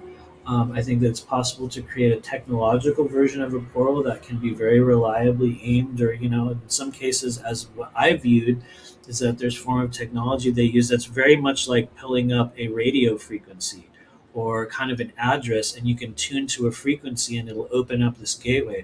The weird thing was the gateways that I was shown were actually they were based in the floor. It was like is it, we're looking for a horizontal, it was like a horizontal opening that would open up into the ground, and people would step into it, and then they would step out of it. And so, who knows? Maybe that's not even real, but that's what I was shown at that time. And I was shown another type of portal device, and this was probably around 2020 when we were going very, very heavily into those astral realms. Another portal device that I was able to view and that I actually came out of in one experience was like a metal detector in an airport, but it was inside an empty warehouse. And on one end of the wall was some sort of an insignia from like the armed forces. I don't know what it was. Shit, could have been Coast Guard. I have no idea what the insignia was, but it was some form of an armed forces insignia. And it was like, I watched myself come right out of this thing, and I turned around and I was like, oh, it's like a metal detector. And you just come through it, and who knows what was on the other side. And so I guess also, a lot of people talk about this. Don't say it in the company of Eric J. Hecker, although I say that, humorously because I love the guy. But, a lot of people talk about how there's the opening at the North and South Pole that allows one to, physically enter the caverns into inner Earth. And who knows, maybe that's absolutely true. I'm going to be real with you. I do believe it is. I think that you can ask your guides as you learn to connect in the astral realm to show you where those places are. Does it mean that they will show you reliably the first try? Not necessarily. But I think as you learn to crystallize the consciousness and silence the mind and begin to move outside of the body, it is absolutely 100% reliably possible that you can begin to gain the knowledge that shows you where the openings into places like the inner earth are. Does it mean that you can access them? Not necessarily, but I do believe it's something that, because we're coming to such greater awareness of it at this stage on Earth right now. I believe that it's something that is real and accessible. And I might just be looping on that question now, so sorry. But that's the way I see it. I can feel this famously thick wave of congestion coming in, which is a very, very common thing that happens when we do lives. I'll notice everything kind of congests. Anyway, I saw a couple other questions rolling through here. Thanks for putting your questions in caps, you guys. Seriously. Oh, what's up, Red Orion? How's it going? Red Orion Art, thank you. I'm hoping that you're from Orion, or maybe you resonate with the energy frequency of the, and for some people, this is a scary word. Okay, get ready, guys. The energy of the Orion group. Because if you listen to certain secret space influencers, they'll tell you that anything from Orion is evil and it's dark and it's negative, and there's only reptilians there. So, some crazy bullshit story. And it's an expansive, incredible, amazing place where many of us here within this soul group, our souls return to there over and over again as we go through these many incarnational cycles. And so there are a lot of Orion star seeds out there. I am definitely one of them. A lot of people that come to this live or this channel are probably also have a lot of soul resonance within Orion. Orion is a bit darker. It is a much more severe place. It is a place of extreme highs and extreme lows. I'm describing it on the most basic level. It is a realm and many planets, many systems that move through many different stages of consciousness, both very high, very low. There are life forms of every, probably, I shouldn't say every because I don't actually know, but what I've been shown is there are life forms in just incredible variance across the board and just innumerable forms of life that exist within the Orion system. I believe that even in my own path of incarnation, Mintaka has been a very common location. If we're looking at planetary realms, where a lot of people within our soul group have incarnated at many different times, Mintaka is a very common one where you're going to find people that have a resonance with that. And anyway, lots of Orion star seeds. Sorry, that has nothing to do with your question. The question was, what's the significance of literally getting struck by lightning at this time? It's a very good question. Um, I think that the significance is going to be individual to each person that would have that experience. I think when we look at kind of like the overall maybe observations of someone that's struck by lightning, this is a natural occurrence seemingly that cannot be, it cannot be timed, it cannot be placed, it cannot be controlled. It is raw, pure electrical natural power that for some reason chose to strike an individual or a place at that specific moment, at that specific time. Like they always say, lightning doesn't strike in the same place twice. Well, I mean, to be honest with you, it has observed. I mean, a lot of you guys know this. Lightning has struck the same place twice all the time, but it's kind of a saying, and I think that's partially due to just the untamable extreme nature of of of nature, I guess. And so, I would say the significance of it is going to be incredible. It's going to be grave. It's going to be massive. And I would say that for people that would have that experience and maybe survive it, maybe that'll be a turning point in your life. I have heard of stories. In fact, there was a really cool Coast to Coast AM show that I listened to years ago. It's funny how much of my early understandings of multidimensionality and spirituality was born from the little seeds of knowledge I got from Coast to Coast AM as a kid. But I remember this Coast to Coast AM show where they had talked about, this was back in the days of Art Bell, where they had talked about how people had got struck by lightning and their eyesight had returned. There was another person that got struck by lightning and like some organ in their body just magically, like something, they had incredible healing things that had occurred. They had also had incredible physical damage that had occurred, but I think that at least within the group of stories that were talked about on that episode, in each case, it was not a mistake. It led to great change for each individual that had gone through it. And so, I guess a cheap way to answer that is that the the significance is going to be specific for each individual. But I'm going to be real with you. Maybe this is kind of a morbid thing to say, but I'll be real because I know I'm not the only one. There's been many times in this human journey where I have literally prayed to be struck by lightning. Where I was like, maybe I'll just get struck by lightning, because it would be such a fabulous, chaotic and, traumatizing diversion in your human timeline that I think at times for some of us, when you don't know which way to go or what to do, or you have no kind of avenue toward change in your life, you'll in some way, passively or maybe not, you will yearn for a great timeline interruption. And anyway, it's very real. I hope you didn't get struck by lightning, Red Orion. Maybe you did. I'll scroll down to the bottom. I don't hear anything about you getting struck by lightning. That's good. Okay, let us know if anyone here got struck. If anyone here got struck by lightning, um, I would like to know what happened. Let me know if you have questions. Put them in all caps, so we'll find them. Here's one. What's up, Lakeside Laura? Do you believe we can create our own portals? Yes, absolutely. You can create your own portal now in this literal moment, Lakeside Laura and every other person here. You can do this right now. However, it depends on the type of portal that will be created by your vital life force energy can vary very, very greatly. And so I believe that we have an ability to create a natural opening within what we might call the kind of energy of our environment by focusing your breath, your life force energy, your chi energy on creating an opening in time and space. Does it mean that we will be able to interact with that opening in time and space in the way that we choose? Not necessarily. But I have seen, and I have also, we've had people at our house. We had kind of somewhat of a weekend retreat, I think 2 years ago now.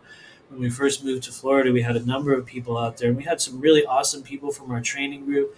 And we had a lady in there opening portal within that home, within that moment. And the idea behind the opening of that portal was to help release negative energy, almost like a disposal chute that would allow certain negative energies or thought forms, due to the healing work that we were doing there that weekend, to be cast into that energy or into that opening. And so when we talk about creating simple portals for the passage of energy, it's absolutely something that anyone can do. And I think a really big part of it has to do with your own belief systems. It has to do with allowing yourself to go through something intuitively, not knowing how or where or the way it'll work. It's like you have to give yourself permission to experiment with that. And so, it can lead to some interesting results. You can also open up portals, openings within certain places in your home that can allow beings to come in, both positive and negative. It's not that I recommend doing it, but you can. Mirrors are very, very useful for portal activity. You can use a black mirror or a scrying mirror that can be a portal. Um, Fireplaces are very useful devices in a physical home to create a spiritual portal. Corners of rooms, both above and below, will have a little bit of a natural effect. It does depend somewhat upon I guess, what we might call the cardinal direction in which you're aiming that portal. Not that there's one specific type of direction in which you should be open or, aiming toward. I think each person is going to notice that in their own way. But I believe it is about harnessing and directing your vital life force energy in a very, very specific manner. We can all do it. Results may vary. Hopefully, that's not a cheesy answer. Sorry if it is. But you guys will hear me totally congested now. Very. Thank you, Joanna LeBlanc. That's a good question. Do you believe anything can become a portal? Maybe. I don't. I think it depends on how far you want to stretch anything. But I do believe that inanimate objects on the physical plane, and we all know this by now, it's very, very true. Each inanimate object has a vibration of its own in time and space. And I think that certain objects or places, things, the energy can be harnessed and catalyzed and corralled into what at times can be, a very, very legitimate portal. I think that probably, one of the ways in which we interact with portal energy most reliably on a regular daily basis is through the energy portals that exist within your own body. And so, where are energy portals within the body? Well, the eyes is one of the most obvious ones, right? So, what do we mean when we say portal? Going back to kind of more of a standardized definition of it, an opening or a passageway, either for viewing or kind of movement. And so, the eyes are incredible portals. Your voice, your throat will be a portal. Um, if you want to get weird and technical, every physical orifice on your body is a portal. We could even say the follicles of your skin could be served as portals. But I think that we have an ability to hyper concentrate energy in certain places and create a portal like activity or kind of an opening, whether you want to call it an opening into lower or higher density energies, or just a place for you to dump energy like intense emotions. Like I said, I think that can be done by anyone.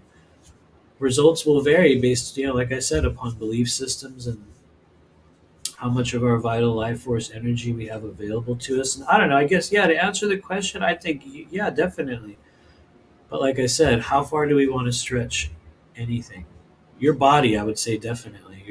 Absolutely. I mean, if you want to get technical, the birthing process is you literally living. You're a living portal in that moment. So we could say women are much better portals than men. Although I guess it's no longer acceptable to joke or make fun of anything related to gender stuff. So we won't go there unless we get canceled by the YouTube algorithms even further. But I mean, women are natural portals. There we go. Everybody knows this.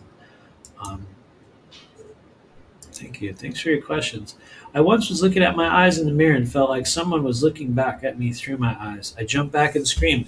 That absolutely 100% literally true. I have had a nearly identical experience. If in fact earlier I was literally talking about how when I was doing dedicated out of body training, I literally woke up and opened my eyes and it was inside the body of a woman. And so that is absolutely true.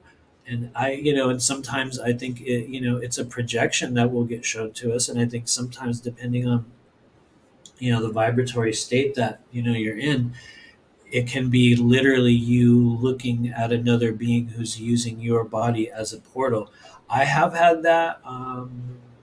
Maybe this is a weird thing to say, but I'll say it. I've had that with reptilian face before when we lived in our apartment in Los Angeles, which was 2019 2020 stage. And there was, and I'll just be real. This was definitely when we were on plant medicine.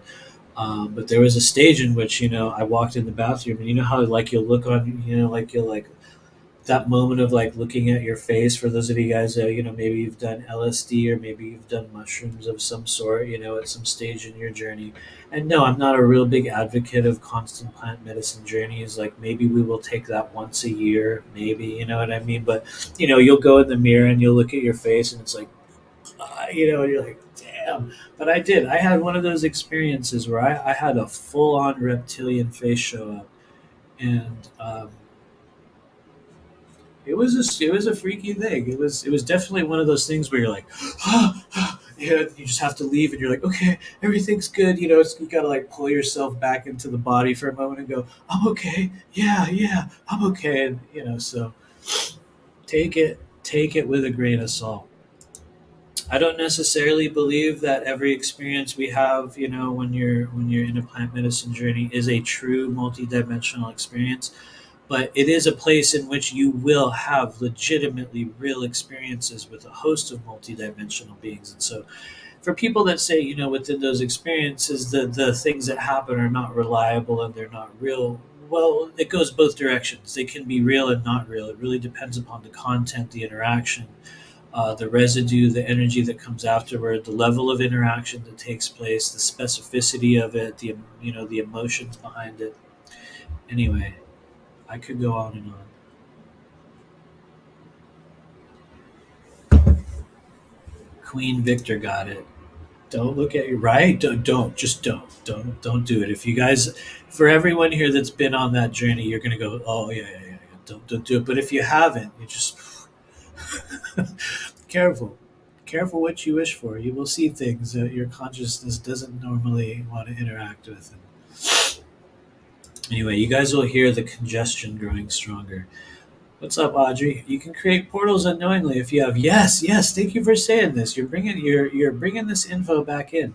If you have mirrors facing other mirrors, if you have doorways that are reflected in your mirror, to counteract that, you need to put something on the mirror. Thank you.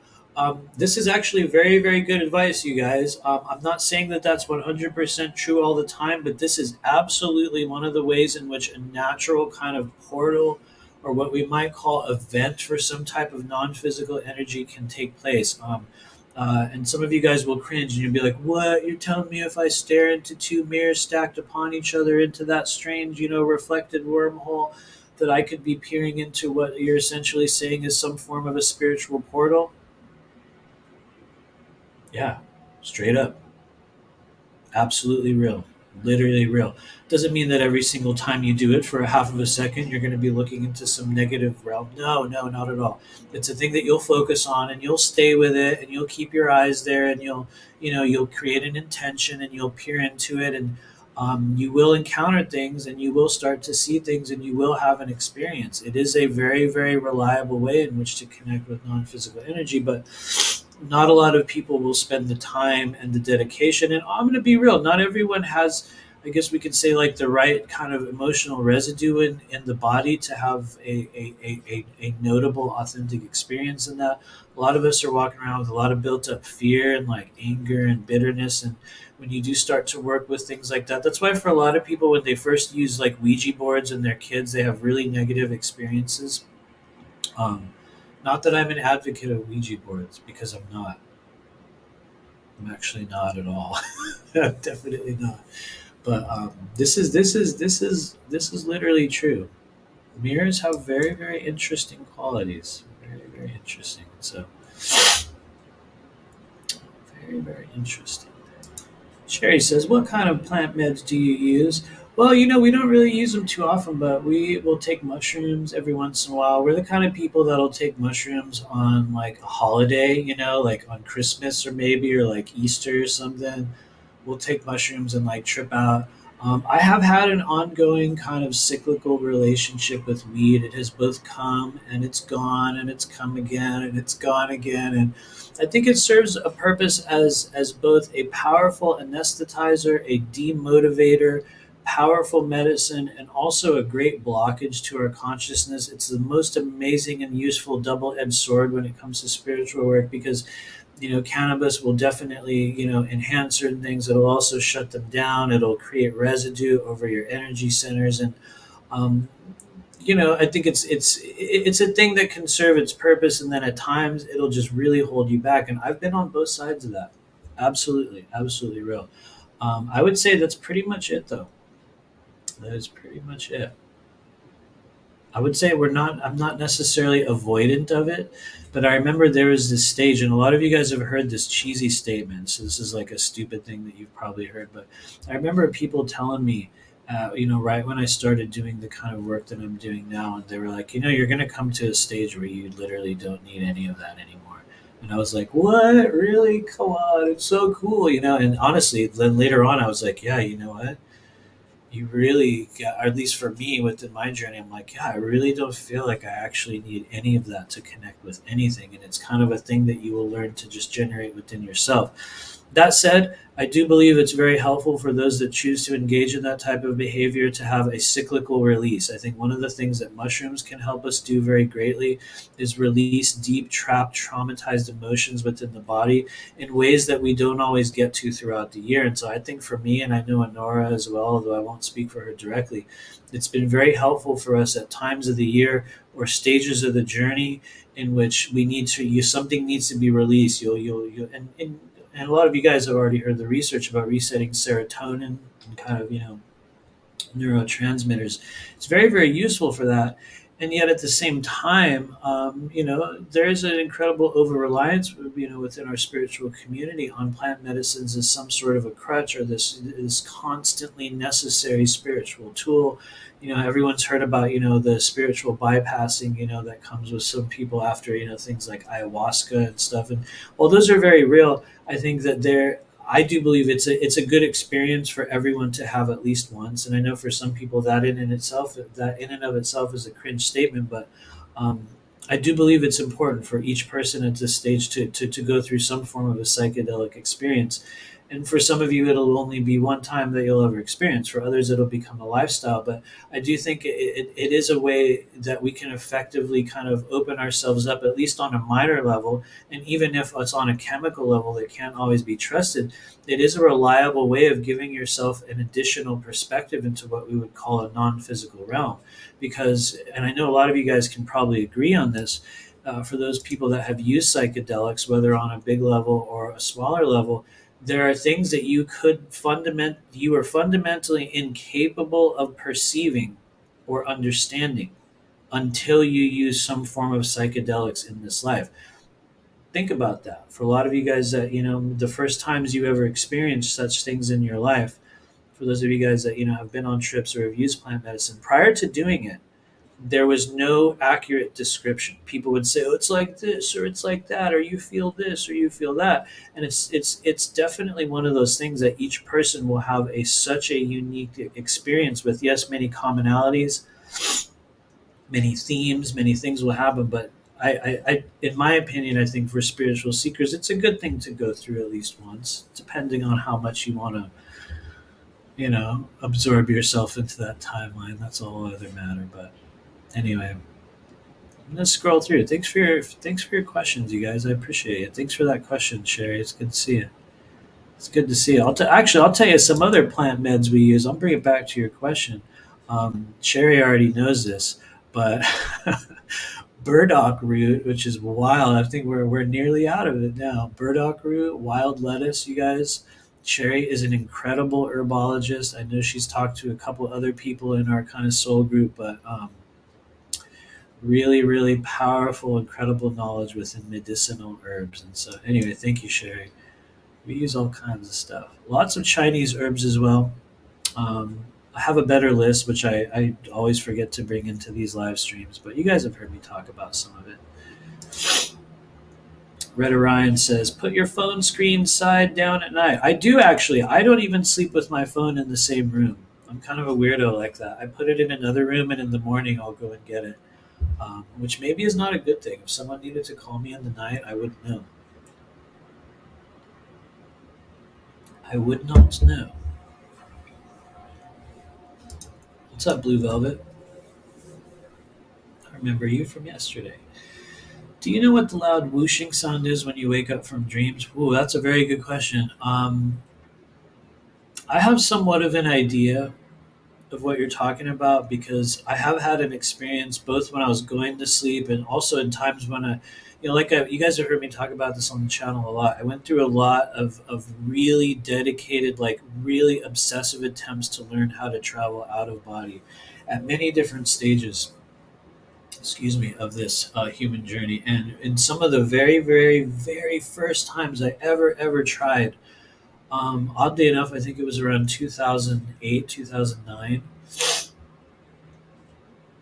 Yeah, I would say like 2008. Yeah, 2009. I don't know why it matters to me to get the year straight. But anyway, around 2009, it was like I started, downloading books and finding ways and trying to figure out how to go outside of the body. And one of the things that happened to me in one case in particular, which was very early on, was that I went through this protocol, this meditation, this relaxation thing that was supposed to help you go out of your body.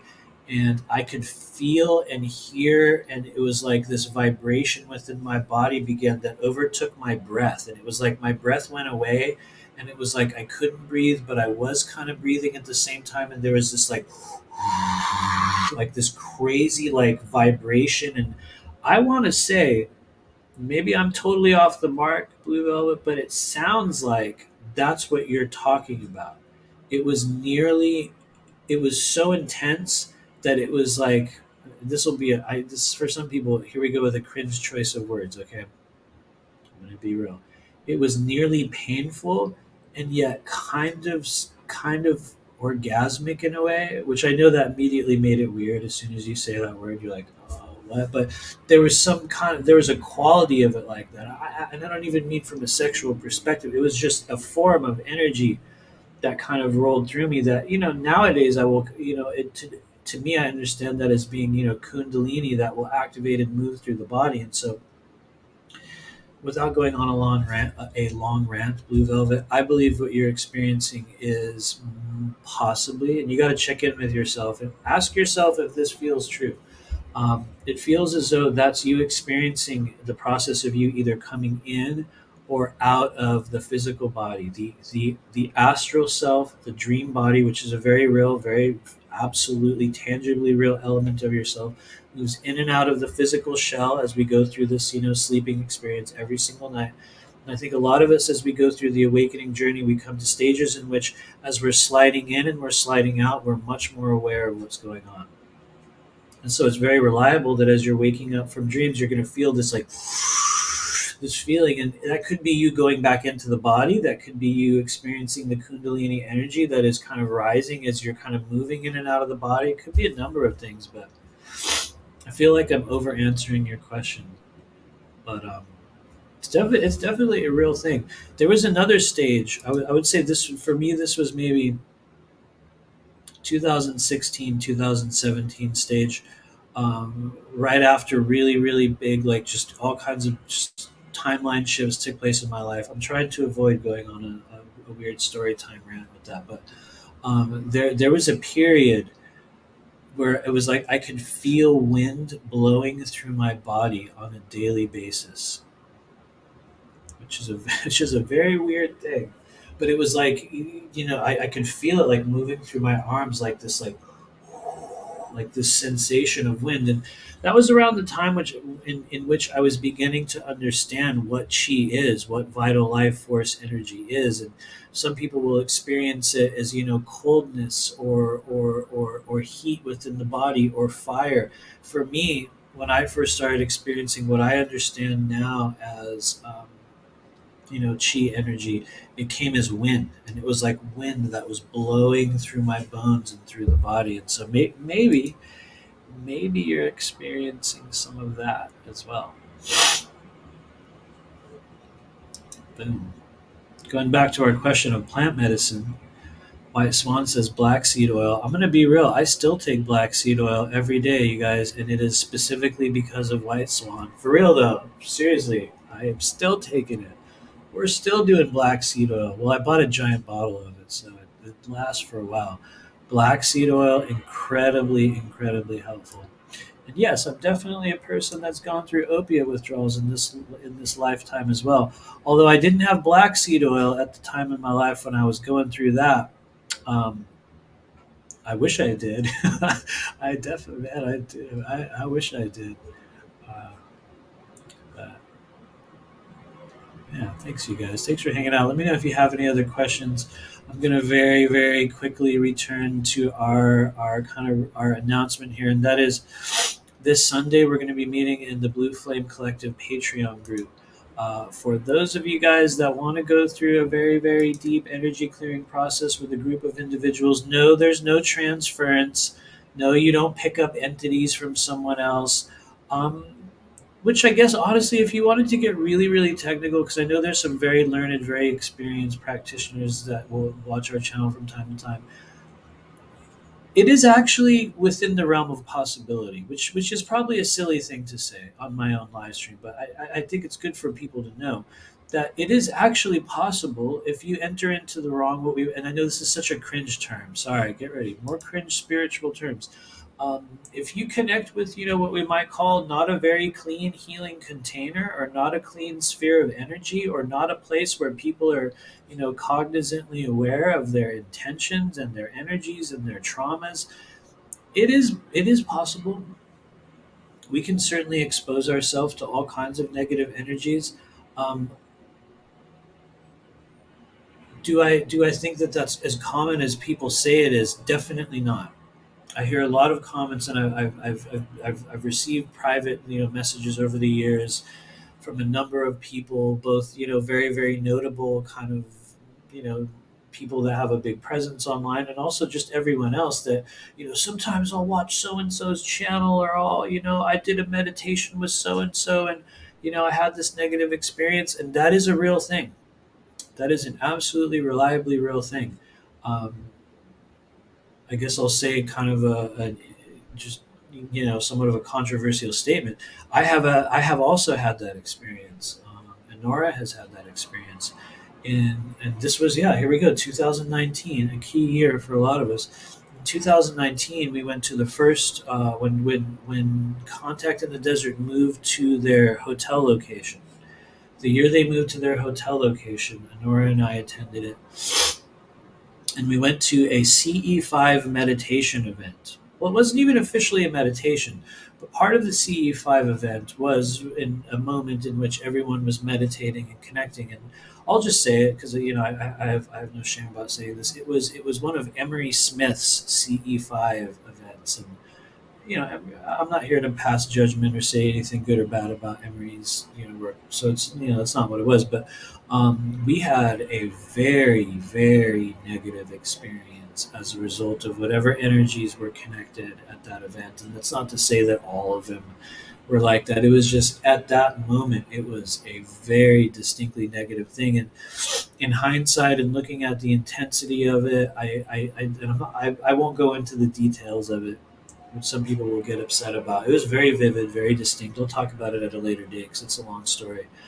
Um, and honestly, maybe sometime Honora will come in and talk about that because she had a lot more of a vivid experience as a result of that than I did. But I believe it is absolutely possible if it's very much like a surgeon going into to do an operation on someone, and they don't fully clean themselves. There is cross contamination, but I think that you are more likely to encounter a form of cross contamination in situations in which people are sort of gathering on a more public and open level, in which they're connecting with kind of more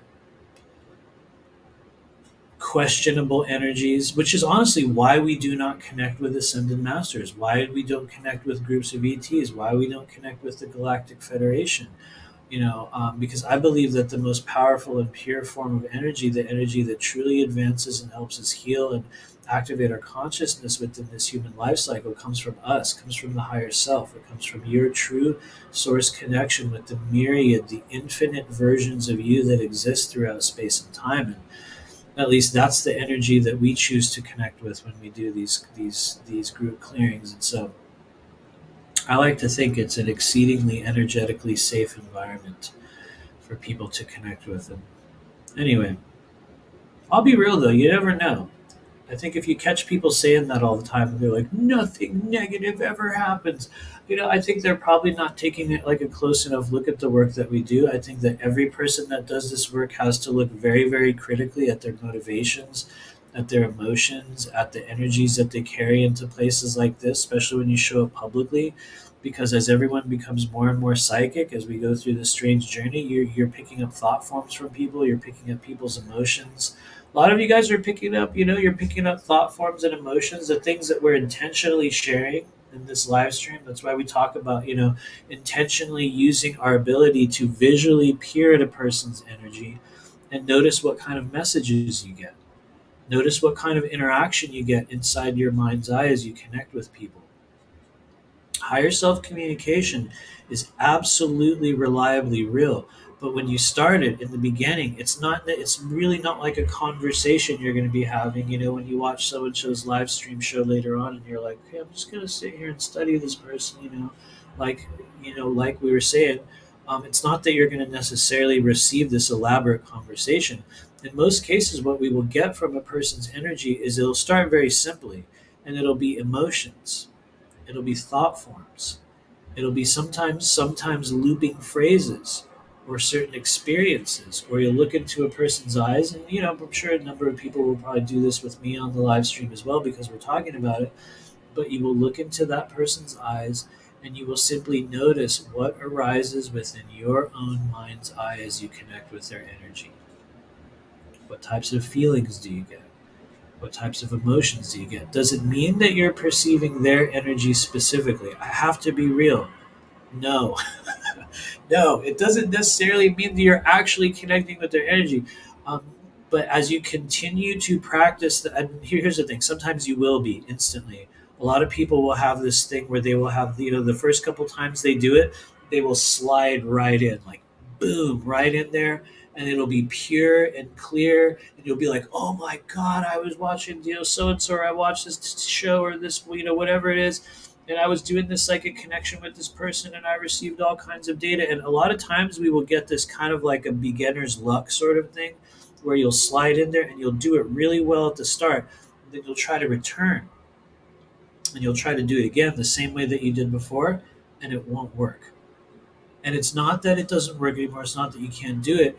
It's that in a lot of cases there is this form of, it's not so much beginner's luck. That's not the word I'm looking for. But there's like an accidental success that can take place very early on with psychic work. It does take later on, as you have certain experiences in the beginning. You have to learn to be able to either integrate or to cultivate the amount of energy within the body to repeat that process, which is one of the reasons why some people will do psychic work or intuitive work for a short period and then they'll stop. And it's not a bad or good thing. It's not because of shortcomings. It's because not everyone will always continue to cultivate that energy. And so, regardless of anyone's opinions, when we start doing dedicated work of peering into spiritual energy, it uses a lot of energy, tremendous amount of energy. But it's a different form of energy than we experience in the physical body.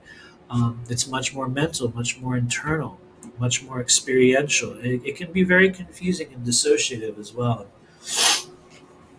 Anyway, I'll pause there before we go on and on.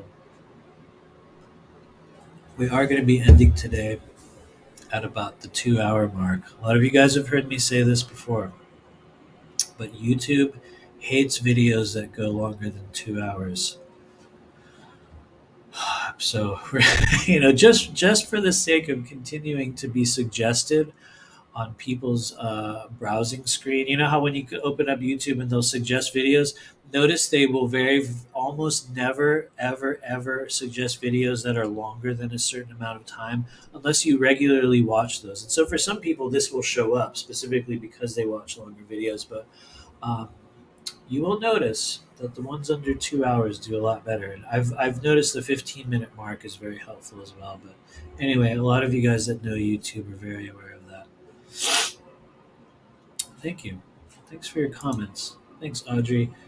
Now I don't know so much about Greer now, but back then, this was like 2015-16. Holy shit, that CE5 was life changing. Yeah, you can have amazing, incredible, beautiful ones, and some of them will be very negative. In that case, we had a really we had a negative one. Yeah, there we go. I see the other part of your comment.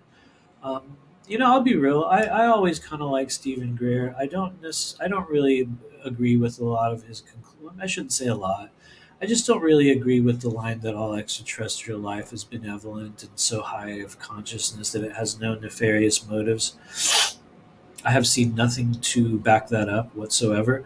But we could all be wrong and he could be right. But I can tell you one thing: I too have also enjoyed the energy and the information that he's brought to like the greater disclosure or ufology scene. I think everyone twists and turns in terms of like relevancy and kind of just the work that they do. But I've always enjoyed him. I also still enjoy David Wilcock, you guys. I know a lot of people have negative opinions of David at this stage. For some reason, I still love him. I just can't not.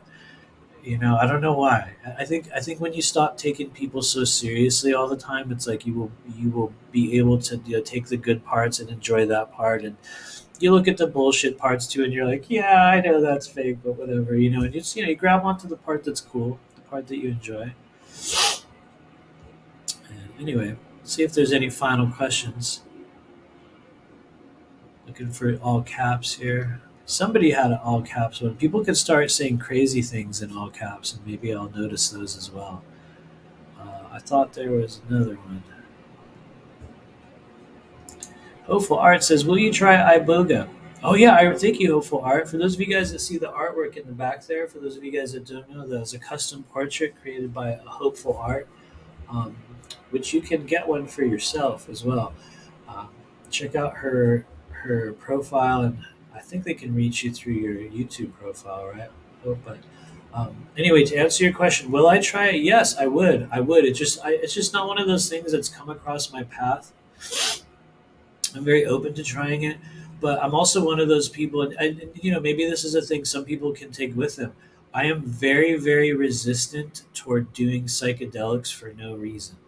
Like I'm not one of those people that's like, let's just chill and take a bunch of stuff and have this crazy experience. Like for me, there usually has to be like this day or this time where it's like we're gonna go through this experience. And so I'm not saying that every one of those experiences has to be some kind of meaningful ceremony, but my understanding of iboga is that it definitely will need to be in that setting. And when the time comes, if it shows up, I would definitely try it. I think yeah, absolutely. That's a very good question.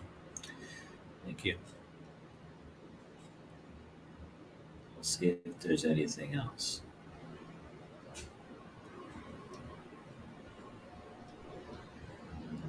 Totally. Thank you, guys. I'm just scrolling through looking at your comments here. I thought there was a question. Somebody was asking about black seed oil. Incredibly, incredibly helpful. Incredibly helpful. White Swan is a very good authority on black seed oil. I know a lot of other people know about it as well, but um, she was the one that turned me on to black seed oil, which has had a good effect. Absolutely, especially on the liver. Red Orion art. AD. I thought it was a question. AD music video made me throw up twice this morning. Damn. Good job. I don't mean that in a sarcastic way. Good job. Maybe you needed to get something out. Seriously. Maybe you needed to get it out. Maybe you needed to get it out. Anyway, um, I feel you. Thank you. Thanks, Libby. What's going on? I'm multitasking. Thank you. Thanks for hanging out with us. Good luck multitasking. Trevor says, I still like David as well. I do. He's an enjoyable person. He's had a lot of good stuff over the years, and I'm going to be real because I got to be honest. Yes, I have observed that okay, I'll just say it, nearly every single prediction he's made has never come true. Let's just be real, right? I mean, come on. I'm not knocking the guy. I'm just saying, like, the majority of what he said, a lot of his big, info drops never occurred on any level. But they gave us a lot of building blocks and pieces and things that we can understand to generate discernment. He turned us on to so many things. Of course, there was the Corey thing in the beginning, which love him or hate him, was a very, very important time for a lot of us. It turned a lot of us onto things that we were just hearing for the first time. And so, you know, David has a special place in my heart, really just for sheer entertainment value at this stage, which is not a bad thing. Not a bad thing at all. Not a bad thing. Cricket's battery is dying. Thanks for hanging out with us. Sorry, your battery's dying. But anyway, thanks you guys. Thank you for being here. Let us know if you have any questions before we roll out the door. Hopeful Art says, I watched him cry on a live stream. It was super entertaining. You know what it was? I've seen that. And here's the thing, I don't even mean that from this like, ha ha type of thing.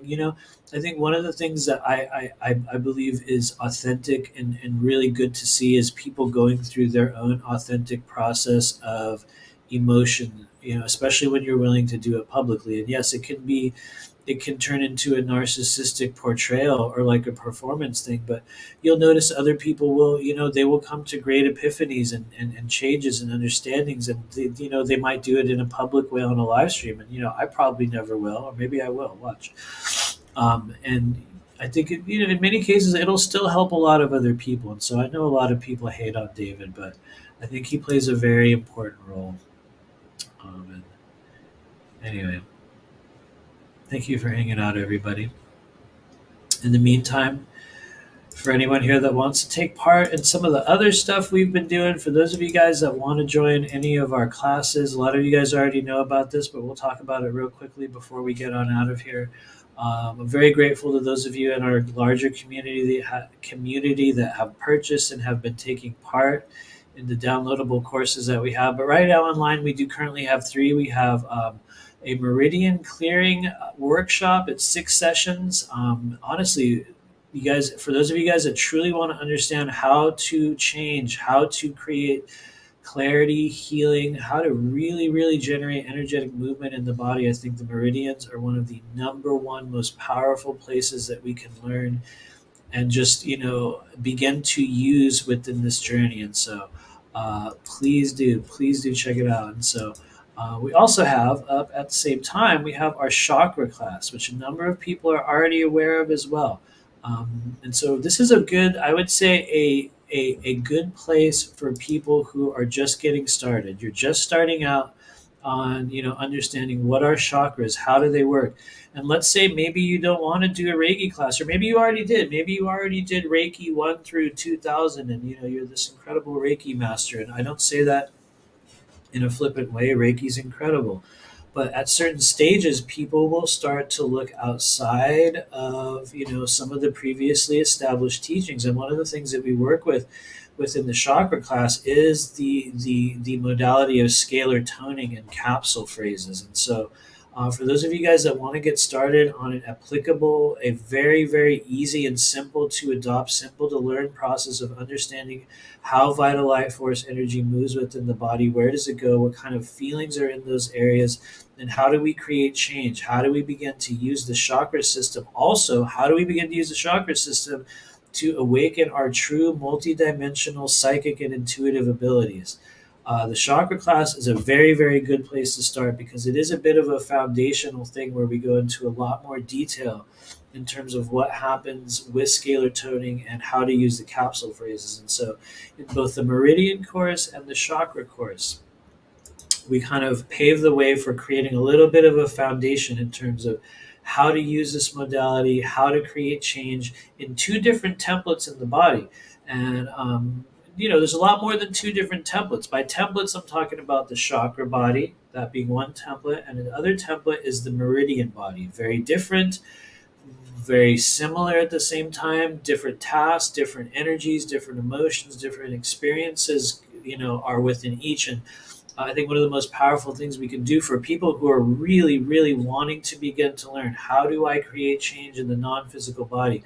One of the things that will truly set you apart from everyone else who's still doing singing bowls on YouTube, connecting with the Pleiadian Alliance, one of the things that will set you apart and actually give you the ability to continue to be self sustaining and to repeat it over and over and over again. One of the ways in which we create a reliable process of being able to repeat energetic processes in the body, energetic movement, is by understanding energetic anatomy. What do your chakras do?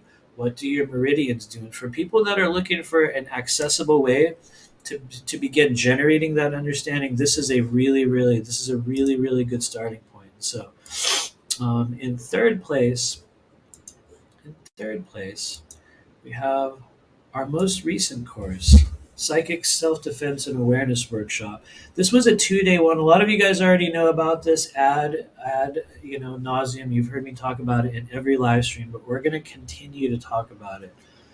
Because I think these are some of the most accessible ways in which you can begin to learn how to actually create change, how to activate the true multidimensional self. In this case, in this workshop specifically, we do a Qigong routine and talk specifically how to shield yourself from psychic attack. What are some of the ways in which implantation works? What is entity attachment actually about? And, we go to a lot of other weird places as well, but these are good starting points for those of you guys that are new, who are trying to understand, and maybe you don't want to connect with, the ninth dimensional Pleiadian Council of Light. Maybe you're already at the stage where you're like, yeah, I don't know, I already did that, and literally nothing happened. Yeah, I already did that. And I listened to 200 singing bowl videos and singing bowl meditations. And here's the thing, you guys, I mentioned that, in a flippant way, but you can absolutely balance your chakras with singing bowls. I just noticed some people create an over reliance upon doing a spiritual performance as that being a method of generating healing, which it can and it will for a lot of us. But when does it become a much more deeply seated process? When you learn what's going on in the energetic anatomy, chakras, meridians. Where do you aim that energy? When you know where to aim it, it goes to a completely different level of effectiveness. And so, anyway, I'm ranting at the end of today's live stream in classic infomercial fashion. So you guys can find all these out on Vimeo. If you're familiar with Vimeo and YouTube, you'll know that as soon as I mention Vimeo, now that I've mentioned it, this video will probably not get suggested to anyone. But you can access that also through our website, rememberyourmission.com, where there are links to download each of those courses. And just a very good starting point for those of you guys venturing into the world of multidimensionality, because there's a lot of healers, there's a lot of true mystics. I absolutely believe that for people that organically find this channel, and every time we do one of these live streams, there's invariably someone who's been hanging out in the background. They never talk in the chat. They don't know how they found this show. It showed up, or they clicked on a thing and they're like, I don't know how I started watching this guy, but for some reason I stayed for almost 2 hours. And it will be because you are coming to a stage of greater psychic and intuitive activation, and your guides, your higher self, the energy that surrounds you and interacts with you in this life will bring you into opportunistic social environments in which that energy can be reflected to you over and over and over again. And so if you found this live stream, thank you for being here. Thank you for watching. Thank you for hanging out with us. You're a psychic, you're a healer, you're an intuitive, you're a shaman, you're a mystic. For some of you guys, those are still cringe terms. You know what I mean? For some people, they have all these ideas about how those energies work, or the way they're supposed to be, or what a healer looks like, or how a medium is supposed to interact, or the way tarot readers are supposed to be. And I think, that, sure, a lot of that is accurate. A lot of that is real. But if there's one thing I know beyond the shadow of a doubt, is that there are so many of us walking around on the earth plane right now with these abilities just ready to pop. They're right on the other side of the emotional wounds that are still lingering within your body, the things that you have not faced, the darkness and the shadow element within yourself. Your true abilities are just on the other side of that. And so, however you work through it, however you activate those within this life cycle, know that it is absolutely true. And like I said a little while ago, if you found this channel, it's because you're a part of that soul group of people that chose to come to that awakening journey, to that stage of the journey in your human life cycle where one day you will look in the mirror or you'll be watching something like this and you'll go, you know what? I think I am. I realize I am. I pick up a lot more information. I've been doing it my whole life. I get all kinds of data from people. I can tell it, you will look back on your life and you'll see those times when you were a kid in which certain signals or knowledge or visions or messages came in and you'll go, you know what, I realize I have been. I've been noticing this stuff my whole life. The problem is, you guys, there is no infrastructure set up within our modern society that accurately identifies people with great intuitive ability. It takes the others who are familiar with that vibration, those that see it and know it and work with it. In many cases, will often see that in other people. One of the reasons why I do this work, many of you know this, was because it was seen within me by someone else who I knew was a professional, who I had no doubt in this world. There's many of them. Maybe some of you will encounter that energy in this live stream. You'll come in and you'll go, oh, I could tell that's definitely real. And I'm not making that claim about myself, but I'm saying that I had an experience in which I encountered a person like that. And I was like, yeah, I could tell you're the real deal. And I'm grateful that that person saw this within me. Because I think so many people in this life never get seen. They walk in with incredible ability, incredible potentials.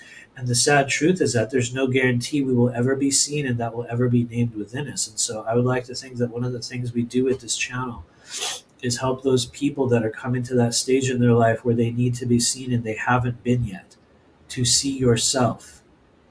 To see yourself. I think one of the most difficult kind of understandings that I have had about myself in this journey, and we're definitely going to end here in a moment. I know I breached the 2 hour mark.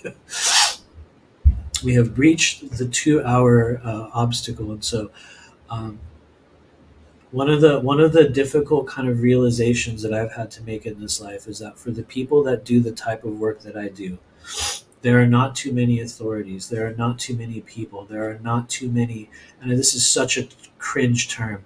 There are not too many incarnated great masters of this type of energy that are free from ego, that are free from agenda, that will honestly talk to you and advise you about the nature of what they understand to be real in the psychic realms. And when you find those people, they're very few and far between. And my prayer is that you will connect with them and learn all that they have.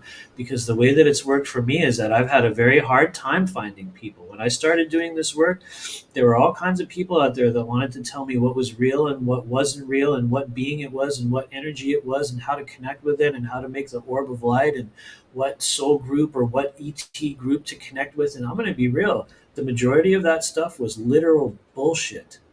None of it worked. It still doesn't work today.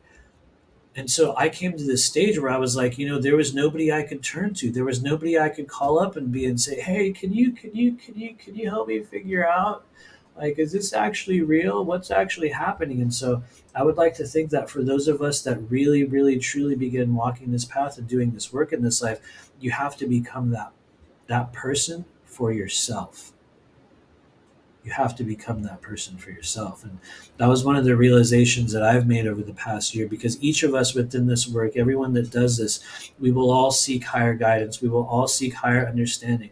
We will seek confirmations in our own way, and there will not always be someone to turn to.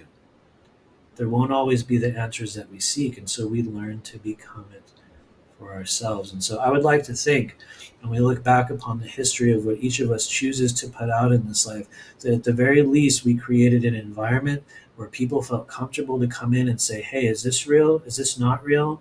What do you think about this? What do you think about that? How do I understand this? So-and-so says this. That's why I'm never going to tell anyone, shut up for saying, come in here and ask about some other influencer. It does not bother me.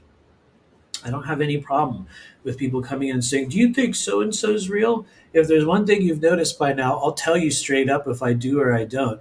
And if there's one thing you probably noticed is that I could be wrong. I've been wrong about all kinds of people. And so it's how we develop higher discernment.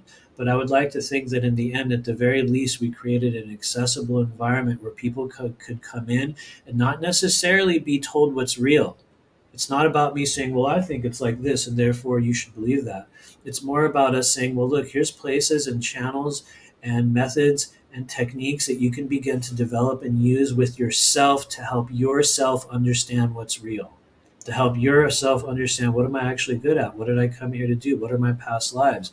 What is my mission in this life? Well, there's many. A lot of you guys know this by now. There's many, many identity stages. And so it's more about the choices we make and what we choose to align with. And so anyway, it's good to see everybody here. We've breached the 2 hour mark, and so we're going to be cast into the back row of YouTube YouTube recommendations once again. But that said, a lot of you guys know we're going to be meeting this Sunday, July 9th, over on Patreon.